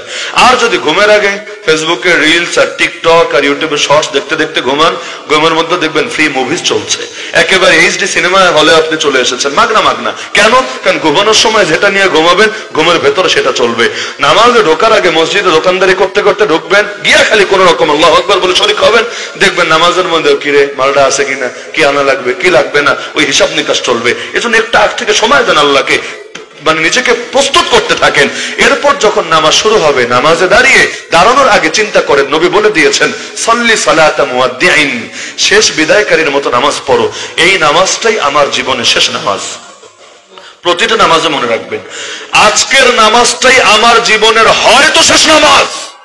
যদি এটাই শেষ নামাজ হয়, যেভাবে পড়া উচিত আমি সেভাবেই পড়বো, কারণ আরেকটা নামাজ পড়ার তৌফিক এই কপালে নাও জুটতে পারে। প্রতিটা নামাজকে শেষ নামাজ করে যদি পড়ে, নামাজের রঙই আলাদা বদলে যাবে। 2 নম্বরে আন তা'বুদাল্লাহা কাআন্নাকা তারা ফাইন লাম তাকুন তারাহু ফাইন্নাহু ইয়ারাক। নামাজ শুরু করবে এমন ভাবে যেন আল্লাহকে দেখতে পাচ্ছে নিজের চোখে। এই চোখ দিয়ে দুনিয়াতে আল্লাহকে দেখা সম্ভব না, কিন্তু এই চোখ দিয়ে মানে অন্তরের চোখ দিয়ে অনুভব করা সম্ভব। আমি অনুভব করছি আমার আল্লাহকে, আমার মাওলা আছেন আমার সামনে, আমি তার সামনে সেজদায় লুটিয়ে পড়বো কিছুক্ষণের ভেতরে। যদি এটা না পারেন ফাইন্নাহু ইয়ারাক, এই মাকামে মুশাহাদা না পারলে মাকামে মুরাকাবা করেন, অর্থাৎ আল্লাহ দেখছে আমাকে, আল্লাহ দেখছে আমাকে, এটা তো নিশ্চিতই। এটা স্মরণ রাখেন, আমার বাপ দেখলে কেমনে নামাজ পড়ি, আমার উস্তাদ দেখলে কেমনে নামাজ পড়ি, আল্লাহ দেখছেন কিভাবে রুকু দেই, আল্লাহ দেখছেন কিভাবে তেলাওয়াত করি। প্রত্যেক রমজানের আগে আগে তো লাগাতার তারাবি পড়িয়েছি, নিয়ত গরমির হবে, বারবার টেনে টেনে আনবা, নিয়ত ঠিক রাখবা আল্লাহকে শোনানোর জন্য। আল্লাহকে শোনালে কিভাবে শোনাতাম ওভাবেই আমি পড়বো। এভাবে যদি পড়ো আল্লাহ তো খুশি হবে, বান্দারেও খুশি করে দিবে। আর খালি বান্দারে খুশি করতে চাইলে বান্দা খুশি হবে না, প্রতিদিন এক একটা প্যাচ বের করবে। নামাজের পরে বলবে কি হুজুর স্পিড কি আর বাড়বে না, রমজান অর্ধেক শেষ হয়ে যাচ্ছে, কবে গতি বাড়াবেন? একটা না একটা প্যাচ হাফিজ সাহেবের খালি লাগাতেই থাকে আর লাগাতেই থাকে। তখন চিন্তা আমাকে লুকমা থেকে বাঁচতে হবে, আমাকে এই করতে হবে রহমতুল্লাহ আলাইহি। তিনি বলেন ওই হাফিজ সাহেবের মতো পড়বা না যে হাফিজ সাহেবের ভুলটুল হয় না। মানে কি, মুখ ছেড়ে দিলাম, যা আছে কপালে তো বের হতেই থাকবে। যেমন আমরা আত্তাহিয়াতু পড়ি ভাবে, আত্তাহিয়াতুল্লাহ পড়ে যাচ্ছে, মানে কি যে পড়ছি খবরই নাই, অনুভূতি নাই। তিনি বলেছেন এইরকম হাফিজের মতো পড়বা না যার লুকমা লাগে না, ওই রকম হাফিজের মতো পড়বা যার বারবার লুকমা লাগে, খেয়াল করে করে পড়া লাগে। তাহলে কি হবে? প্রতিটা শব্দ খেয়ালের সাথে বের হবে। সুবহান রাব্বিয়াল আযীম, সুবহান রাব্বিয়াল আযীম, সুবহান রাব্বিয়াল আযীম, সুবহান রাব্বিয়াল আলা, সুবহান রাব্বিয়াল আলা, সুবহান রাব্বিয়াল আলা। এই যে প্রতিটা জিনিস অনুভব নিয়ে যখন পড়বেন, আত-তাহিয়াতু লিল্লাহি والصلوات والطيبات السلام عليك أيها النبي ورحمة الله وبركاته السلام علينا وعلى عباد الله الصالحين। এই যে অনুভব নিয়ে পড়বেন, দেখবেন অন্তরে রেখাপাত করবেই করবে। অর্থ যদি বোঝেন রেখাপাত বেশি করবে। একটা ব্যাপার আমি বুঝি না, আমার মাথায় ধরে না, আপনারা যাদের বয়স মনে করেন 20, 30, 40, 50, 60, 80, 90, 100, সারা জীবন ধরে সূরা ফাতিহা পড়লেন, সারা জীবন আত্তাহিয়াতু পড়লেন, সুবহান রাব্বিয়াল আলা পড়লেন, সুবহান রাব্বিয়াল আযীম পড়লেন, একটাবারও কি মনে হয় না এর অর্থটা বোঝা দরকার? আপনি ডেইলি স্টার বোঝেন, বিবিসি নিউজ ইংলিশ বোঝেন, আপনি ইন্ডিয়ান ভাষা বোঝেন, আপনি ফ্রান্সিস বোঝেন, টার্কি বোঝেন, সব বোঝেন, কিন্তু যেটা ডেইলি লাগে, পুরো কোরআন নয় তো নাই বুঝলেন, পুরো আরবি ভাষা নাই বুঝলেন, যেটা ডেইলি লাগে, প্রতিদিন প্রতি ওয়াক্তের প্রতি রাকাতে লাগে, এটা পড়তে কয় বছর লাগে, বুঝতে কয় বছর লাগে আমাকে বলেন? আজকে উদ্যোগ নেন, আগামী 1 সপ্তাহের মধ্যে সব বুঝে ফেলবেন। উদ্যোগ নিলে সম্ভব, উদ্যোগ নেই না, মাথায় আসেই না, বোঝা দরকার। আচ্ছা, যেটা মানুষ বুঝে বলে দিল থেকে আসে, যেটা বুঝে বলে না মুখ থেকে আসে। আমি তো এটাই মনে করি। আপনাদের কারো দ্বিমত আছে? মনে করেন ছোট একটা বাচ্চা বাদ দেন, ময়না পাখি, তোতা পাখি, তারা শেখালেন I love you, I love you, I love you, ওর তো জিকিরই হবে I love you I love you. ও কি বোঝে? ও এখন বড় ছোট বুড়া জুয়ান সবাই আই লাভ ইউ করবে, কিন্তু আরেকজন ফিলিংস এর সাথে যখন বলবে তার বলে কিন্তু অবশ্যই পার্থক্য হবে। কথা একই, কিন্তু আবেগে পার্থক্য থাকবে নাকি থাকবে না? আল্লাহর সামনে তো নামাজ পড়বেন ইমোশনের সাথে, সর্বোচ্চ আবেগের সাথে। আবেগ আসবে কেমনে যদি কিছুই না বোঝেন? আল্লাহর কাছে বলছেন ইহদিনাস সিরাতাল মুস্তাকিম, জীবনের সবচাইতে দামি দোয়া। আপনি জানেনই না এটা দোয়া? আল্লাহুম্মা ইন্নী যালামতু নাফসি যুলমান কাসীরা। আরে এই একটা দোয়ায় মাসুরে যদি দিল থেকে পড়ে, জিন্দেগীর সব গুনাহ আল্লাহ মাফ করে দিবেন। অথচ সালামের আগে যে সবচাইতে দামি দোয়া করছে খবরই নাই। সালামের শেষে হুজুর দোয়া করে দেন না, অথচ এর চাইতে দামি দোয়া কিন্তু আগে হয়ে গেছে, ওর খবরই নাই। দোয়ায় কোনো যে সুন্দর দোয়া, বিশ্বাস করবেন না, আপনার জীবনে কি লাগবে কি বলেন, সব আছে দোয়ায় কোনুতে। পড়ার সময় কোন আবেগে আসে না, এখন কি যে বলি মন্ত্র মন্ত্র বুঝে আসে না। তাহলে এখন থেকে এগুলো বোঝার চেষ্টা করবেন তো ইনশাআল্লাহ। তাহলে যেটা বুঝবেন না ওটাও মনোযোগ দিয়ে পড়বেন, আর ইমাম পড়লে মনোযোগ দিয়ে শুনবেন। ইমাম পড়লে মনোযোগ দিয়ে শুনবেন। যেই নামাজে ইমামের পড়াও শোনেন না, যেমন ধরেন জোহর আসর, এখানে কি করবেন? মশা মারবেন না, এখানে আপনি অনুভব করবেন, অনুভূতি। সূরা ফাতিহা পড়ছেন না, কিন্তু মনে মনে অনুভূতিটা তো আনতে পারেন, আল্লাহকে মনে মনে তো অনুভূতিটা আনতে পারেন, ইনশাআল্লাহ নামাজের রঙই চেঞ্জ হয়ে যাবে। তাহলে খুশুর আরো কিছু পরামর্শ দেওয়া যেত, তবে কাউকে কষ্ট দিয়ে অধৈর্য বানিয়ে পরামর্শ দেওয়াটা উচিত না। এজন্য ধৈর্যের সাথেই পরামর্শ দিচ্ছি, যতক্ষণ ধৈর্য ছিল পরামর্শ দিলাম আর কি। তাহলে আমার কাছে মনে হয়েছে এই কথাগুলো জীবনে আমলে আসলে জীবনে পরিবর্তন হবে। আপনাদের এমন মনে হচ্ছে কিনা? কথাগুলো যদিও কম কথা, কিন্তু আমার মনে হয় এগুলো জীবনে আসলে জীবনে পরিবর্তন হবেই। নিজেকে আল্লাহর সামনে বিনীত করেন, বিনীত করেন। মান তাওয়াদা লিল্লাহ রাফাহুল্লাহ। मिटा दो अपनी हस्ती को अगर कुछ मर्तबा चाहो कि दाना खाक में मिलकर गुलो गुलजार होता है। তো যদি আপনি নিজেকে বীজ হয়ে মাটির ভেতর উৎসর্গ করে দিতে পারেন, এখান থেকে চারা বের হবে, আর নিজের অস্তিত্ব ধরে রাখবেন, কিচ্ছু বের হবে না। আরে যেই গাছে ফল হয় ডালগুলো নিচে ঝুলে যায়। আল্লাহ তো আপনাকে নিয়ামত দিয়েছে, জান দিয়েছে, মাল দিয়েছে, ক্ষমতা দিয়েছে, কত কিছু দিয়েছে। বিনয়ী হন না, আল্লাহর সামনে বিনয়ী হন। একটা মাত্র জীবন, একটা সম্ভাবনা, আল্লাহর জন্য কোরবান করে দেন। আমাদের পূর্বপুরুষরা কত কিছু করলো আলহামদুলিল্লাহ ইসলামের জন্য। তাদের কোরবানির বদৌলতে বাংলাদেশে বসে মুসলমান হলাম। তাহলে মক্কা মদিনার ইসলাম বাংলাদেশে আসলো কিভাবে? তো তাদের কোরবানির বদৌলতে এসেছে, তারা এত কিছু করলো। এই শাহজালাল রহমাতুল্লাহ ইয়ামান ছেড়ে আসলেন, কই ইয়ামান কই বাংলাদেশ ছেড়ে আসলেন আমাদেরকে মেহনত, আমাদেরকে দ্বীনের দাওয়াত পৌঁছানোর জন্যই তো তারা এত কিছু পারলেন। আমরা সামান্য কিছু পারবো না। আমরা দেশে থাকতে পতিতালয় খোলা থাকে কিভাবে? আমরা দেশে থাকতে মদের বারের লাইসেন্স দেয় কিভাবে? আমরা দেশে থাকতে অশ্লীলতা হয় কিভাবে? আমরা দেশে থাকতে বেদাতিরা আড্ডাখানা বানায় কিভাবে? আমরা বেঁচে থাকতে ওলিদের মাজারের মধ্যে গাঞ্জা খায় কিভাবে? আমরা বেঁচে থাকতে বিভিন্ন ভাবে উম্মতের ঈমান নিয়ে ছিনিমিনি খেলে কিভাবে? হয়তো আমরা থাকবো, না হলে ওরা থাকবে। ওদের বিরুদ্ধে আমাদের আমরণ লড়াই চলবেই চলবে। কি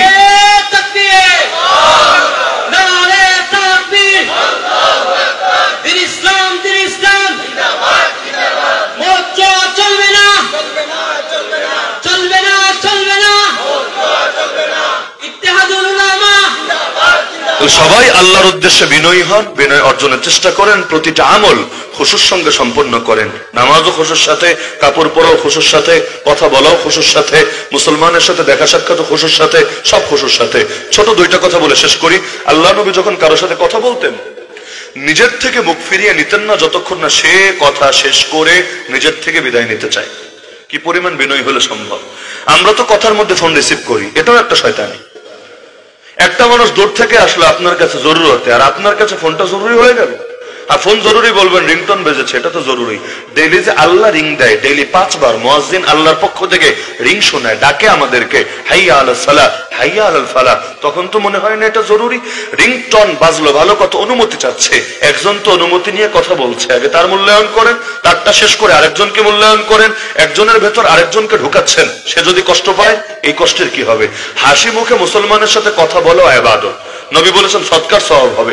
কয়জন দোকানদারের উপর আমল করেন বলে দেখি? যদি আমল করতে পারেন, সারাদিন দোকানদারি করেও ডেইলি কয়েক কোটি টাকা সৎকার সওয়াব পেয়ে যান। খালি হাসি মুখে কথা বলবেন, আর কিছু লাগবে না। বাশাশাতু কাফি ওয়াজহি আখিকা লাকা সাদাকা।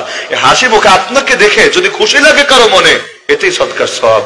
মুসাফাহা, মুসাফাহা করবেন, এটা অনুভবের সাথে করেন না। আল্লাহর নবী আগে হাত সরিয়ে নিতেন না, বরঞ্চ ওই লোক মুসাফা করেছে, সে হাত সরাতে চাইবে, তারপর নবী সরাতেন। সালাম আগে দিতেন, আগে নবী হয়ে আগে সালাম দিতেন। আর আমরা অপেক্ষায় থাকি, ওই পোলাপান তোরা না আগে সালাম দিবি, আমি পরে জবাব দিব। যে আগে সালাম দেয় না সে অহংকারী। আল বাদিউ বিসসালাম বারিউম মিনাল কিবর, নবী বলেছেন যে আগে সালাম দেয় অহংকার থেকে মুক্ত। তা আমি বয়স্ক হতে পারি, আমি বড় কেউ হতে পারি, কিন্তু অহংকার থেকে তো আমাকে বাঁচতে হবে। আগে সালাম দিতে হবে। আগে দিলে সওয়াব বেশি না পরে জবাব দিলে সওয়াব বেশি? আগে দিলে। আর আগে দেওয়ার পরে যারা জবাব দেয় না, এগুলো তারও বড় খাটাস অহংকার। কেন? কারণ সালাম দেওয়া সুন্নাত, জবাব দেওয়া ওয়াজিব। সালাম দেওয়া সুন্নাত, জবাব দেওয়া কি? জবাব মানে বুঝেন? জবাব, এটা জবাব। জবাব কি? ওয়ালাইকুম আসসালাম ওয়া রাহমাতুল্লাহি ওয়া বারাকাতুহু। এবং জবাব সালামের চাইতে যাতে কম না হয়। সালাম দিল আসসালামু আলাইকুম, জবাব দেন ওয়ালাইকুম আসসালাম ওয়া রাহমাতুল্লাহ। সালাম দিল আসসালামু আলাইকুম ওয়া রাহমাতুল্লাহ, জবাব দেন ওয়ালাইকুম আসসালাম ওয়া রাহমাতুল্লাহি ওয়া বারাকাতুহু। সালাম দিল আসসালামু আলাইকুম ওয়া রাহমাতুল্লাহি ওয়া বারাকাতুহু, জবাব দেন ওয়ালাইকুম আসসালাম ওয়া রাহমাতুল্লাহি ওয়া বারাকাতুহু। উল্টা যাতে না হয়, যে সালাম দিল আসসালামু আলাইকুম ওয়া রাহমাতুল্লাহি ওয়া বারাকাতুহু, জবাব হলো আলাইকুম ওয়া আলাইকুম আসসালাম, না, এভাবে না। জবাব যাতে সালামের চাইতে বেশি হয়। মনে থাকবে তো ইনশাআল্লাহ? বউ বাচ্চারা সালাম দিবেন, ঘরে ঢোকার সময় সালাম দিয়ে ঢুকবেন, নবীজির সুন্নাত। সালাম মানে দোয়া, সালাম মানে নিরাপত্তার দোয়া। তো এটা তো অবহেলা কেন করবেন? তো এই সুন্নতের আমলগুলো এলাকায় গড়েন। আর আমি যুবকদেরকে একটা পরামর্শ দিতে চাই, এখানে যুবক আছেন, বেশিরভাগই যুবক, আপনাদেরকে একটা পরামর্শ আমি দিতে চাই। আপনারা উদ্যোগ নিলে সমাজ পরিবর্তন হবেই হবে ইনশাআল্লাহ। আপনারা মেরুদণ্ড সোজা করে দাঁড়াতে হবে, পুরো সমাজ দাঁড়িয়ে যাবে। আর আপনারা ভেঙে গেলে পুরো সমাজ ভেঙে যাবে। এই যে কিছু সুন্নতের মুজাকারা হলো আজকে, এতে এলাকায় ফায়দা হবে না? এই মুজাকারা গুলো মাঝে মাঝে হলে এলাকায় আরো বেশি ফায়দা হবে না? প্রতি মাসে 3টা রোজা সুন্নত সবাই জানে, কিন্তু কেউ রাখে না, 2-1 ছাড়া কেউ রাখে না। আপনারা উদ্যোগ নিলে আগামী মাস থেকে দেখবেন মসজিদ ভরা রোজা রাখবে। কিভাবে? আপনারা রোজা যেদিন আসবে 13, 14, 15 আরবি মাসে 13, 14, 15 রোজা রাখার 2-1 দিন আগ থেকে একটু প্রচারণা শুরু করেন। মসজিদে একটা ফেস্টুন টানিয়ে দেন যে এই 3 দিন যে রোজা রাখবে আল্লাহ থেকে সারা জীবন রোজা রাখার সওয়াব দিয়ে দিবে। কারণ 3 রোজায় 30 নেকি, বছরে 11 মাসে 3টা করে রোজা রাখবে, প্রতি মাসে 330টা রোজার সওয়াব, রমজানের 30টা রোজা রাখবে, আরো 300 রোজার সওয়াব। তাহলে হিসাব করেন এবার কত হয়ে গেল আপনার। এভাবে হিসাব করলে 1 বছরে 2 বছর 3 বছর 4 বছরের রোজার সওয়াব হবে। তাহলে এই যে আমরা যদি একটু উদ্যোগ নেই, সাহারি এই কয়টায়, ইফতার এই কয়টায় এলান করি, আর ইফতারটা আমরা মসজিদে করি, বাসায় না। যার যা আছে নিয়ে মসজিদে চলে আসলাম, একটু বেশি করে আনলাম। আমরা 10 জন রোজা রেখেছি, আমরা তো বসবই, দোস্ত তুই আয় বহ, একসাথে বস, যা আছে খাই। এখন ও বলবে আমি তো রোজা রাখি না। আরে রোজা রাখিস না তো কি হয়েছে? ইফতার খাওয়া পাপ নাকি? খাবেটা। এখন সে খাবে 1 দিন 2 দিন, লাস্টে চিন্তা করবে এটা তো পাগল, এগুলো তো আমার খাওয়া ছাড়বে। তাহলে খাবো যখন রোজা রেখেই খাই, আমিও খাই, আরেকজনকে খাওয়াই। দেখবেন শুরু করবেন 10 জন, পরের মাসে 20 জন, পরের মাসে 40 জন, এমনকি মুরব্বীরাও শরীক হবে। একসময় দেখবেন পুরো মসজিদ ভরা মানুষ সুন্নত রোজা রাখবে। আপনি কবরে যাবেন, এই সওয়াব আপনার কবরে বসতে থাকবে। উদ্যোগ এটা আমি তো একটা উদাহরণ দিলাম, খালি যুবকের উদ্যোগ নিলে কি না হয়, মূর্খ সমাজকেও জ্ঞানী সমাজে পরিণত করে ছাড়তে পারে। মসজিদ ভিত্তিক পাঠাগার করেন, পাঠচক্র করেন, একসাথে বসেন, ছেলে মেয়েদেরকে বই পড়ার অভ্যাস করান, কোন কোন বই কিনলে ভালো হয় আলেমদের থেকে পরামর্শ নিয়ে নেন। এরপর ধাপ করেন, যারা নতুন দিনে এসেছে, ইসলাম পালন করতে শুরু করেছে, প্রাইমারি লেভেলে কি পড়বে, সেকেন্ডারি লেভেলে কি পড়বে, ধাপে ধাপে স্তর সাজান, এদেরকে পড়ান, বোঝান। দেখবেন শিক্ষিত একটা সমাজ গড়ে উঠবে এবং আগামীতে এরাই শিরিক বেদাতের বিরুদ্ধে ময়দানে মোকাবেলা করবে, সংগ্রাম করবে। তা আমি উদাহরণ দিলে রাত শেষ হবে, উদাহরণ শেষ হবে না। মধ্যে কথা, আপনারা চাইলে পুরো সমাজ পরিবর্তন হবে। ফজরে মুসল্লি হয় না, আপনারা চাইলে মুসল্লি আনতে পারবেন। আজকে ঘোষণা দেন, আগামী 40 দিন তোরা যারা আন্ডা বাচ্চা আছিস, যারা ফজরের নামাজ জামাতের সাথে পড়বি তাকবীরুল্লাহর সাথে, তোদেরকে এই উপহার দেব। একটা আকর্ষণীয় উপহার ঘোষণা করেন। এরপর দেখেন মসজিদে কি পরিমাণ প্রতিযোগিতা শুরু হয়। 40 দিন পর একটা অনুষ্ঠান করেন, বা জুমার দিন সবার সামনে, ময় মুরব্বীদের সামনে উপহারটা হাতে তুলে দেন। এরপর আরেকটা লম্বা উপহার ঘোষণা করেন 80 দিন পর, 120 দিন পর।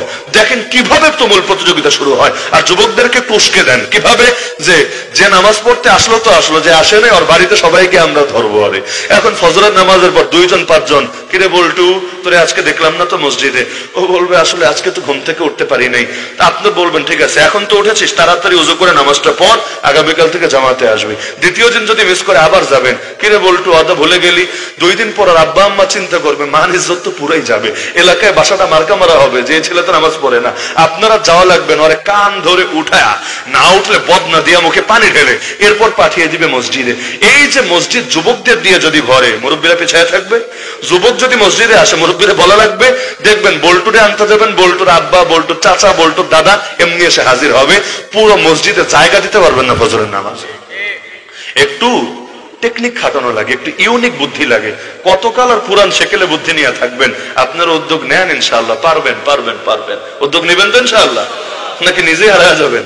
নিজে হারায় গেলে আর উদ্যোগ কার জন্য নেবেন? নিজে টেকে থাকেন, সমাজ পরিবর্তন করেন, কবরে শুয়ে শুয়েও সওয়াব পেতে থাকবেন ইনশাআল্লাহ। আল্লাহ আমাদের সবাইকে তৌফিক দান করুন। আল্লাহ তাআলা আজকের এই মজমাকে কবুল করুন। সবাই দুরূদ শরীফ পাঠ করি।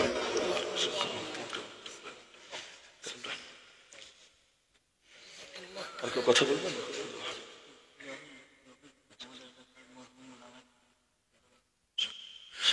الحمد لله رب العالمين والصلاة والسلام على سيد المرسلين وعلى آله وأصحابه أجمعين يا رب العالمين يا أرحم الراحمين يا أحكم الحاكمين يا الله আপনি আমাদের আজকের এই তাফসীর মাহফিলকে কবুল করে নেন। আয় আল্লাহ, আপনি আমাদের জিন্দেগীর সমস্ত গুনাহগুলোকে মাফ করে দেন। আয় আল্লাহ, জেনে না জেনে, বুঝে না বুঝে, প্রকাশ্যে সগীরা কবিরা যত গুনাহ করেছি, আপনার কাছে হাত দুটো তুলে ক্ষমা ভিক্ষা চাচ্ছি। মেহেরবানি করে জিন্দেগীর সমস্ত গুনাহগুলোকে মাফ করে দেন। আয় আল্লাহ, আমাদের মা বাবা, আপনজন, আত্মীয় স্বজন অনেকেই দুনিয়াতে নাই, কবরে শুয়ে আছেন। আয় আল্লাহ, এলাকার অনেক ওলামায়ে কেরাম মারহুম হয়ে গিয়েছেন, কবরে শুয়ে আছেন। আয় আল্লাহ, তাদের প্রত্যেকের কবরকে নূরে নূরানি বানিয়ে দেন, প্রত্যেকের কবরকে জান্নাতুল ফেরদাউসের বাগান বানিয়ে দেন। আয় আল্লাহ, আমাদের যে মুরব্বীরা এখনো জীবিত আছেন, আয় আল্লাহ, আমাদের মাথার উপর তাদের ছায়াকে দীর্ঘায়িত করেন। আয় আল্লাহ, এত তাড়াতাড়ি আমাদেরকে এতিম বানায়েন না। আয় আল্লাহ, তাদেরকেও শেফায়ে কামেলা আজল নসিব করেন। আমাদের মধ্যে আরো যারা অসুস্থ, সবাইকে দ্রুত আরোগ্য দান করেন। যে যে মুসিবতে আটকে আছে, সকলের মুসিবতকে দূর করেন। প্রত্যেকের হালাল রুজি রোজগারে বরকত দান করেন। হারাম থেকে বিরত থাকার তৌফিক দান করেন। আয় আল্লাহ, বৈষম্য বিরোধী আন্দোলনে আমাদের যে ভাই বোনেরা নিহত হয়েছে, সবাইকে শাহাদাতের আলা মাকাম নসিব করেন। 18,000-এর বেশি বান্দা আহত হয়েছে, এখনো অনেক আহত হয়ে পড়ে আছে। আয় আল্লাহ, এই আহত রোগীকে অতি দ্রুত আপনি শিফায়ে কামিল নসিব করেন। আয় আল্লাহ, আমাদের সবার দিলগুলোকে এক এবং নেক বানিয়ে দেন। আয় আল্লাহ, বহুত দলাদলি হলো, বহুত কাদা ছড়াছড়ি হলো।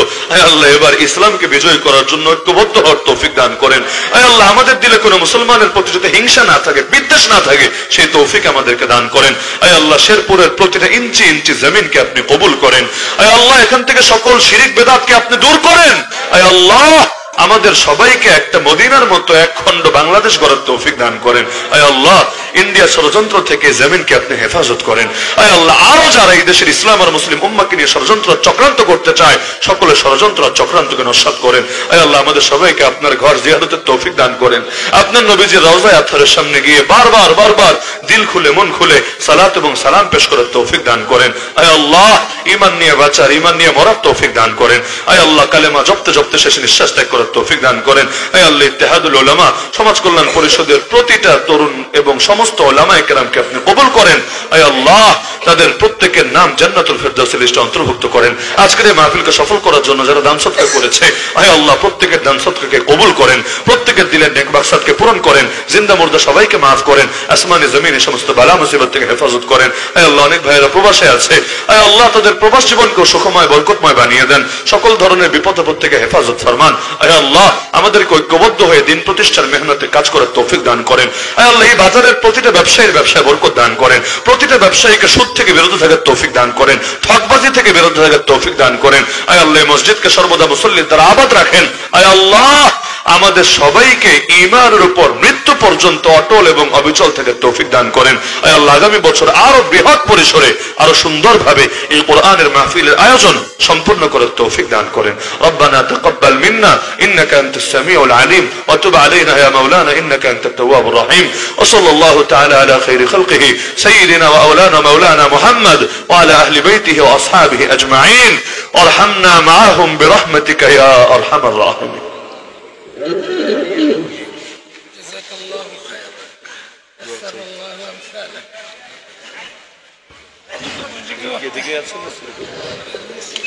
মুহতারাম হাজিরিন, হযরত উলামায়ে কেরামের দোকান থেকে আমরা এই সমস্ত আলোচনা শুনলাম, এই সমস্ত আলোচনারে আমরা বাস্তবে আমরা জিন্দেগির মধ্যে ফিট করার লাগি চেষ্টা করতাম।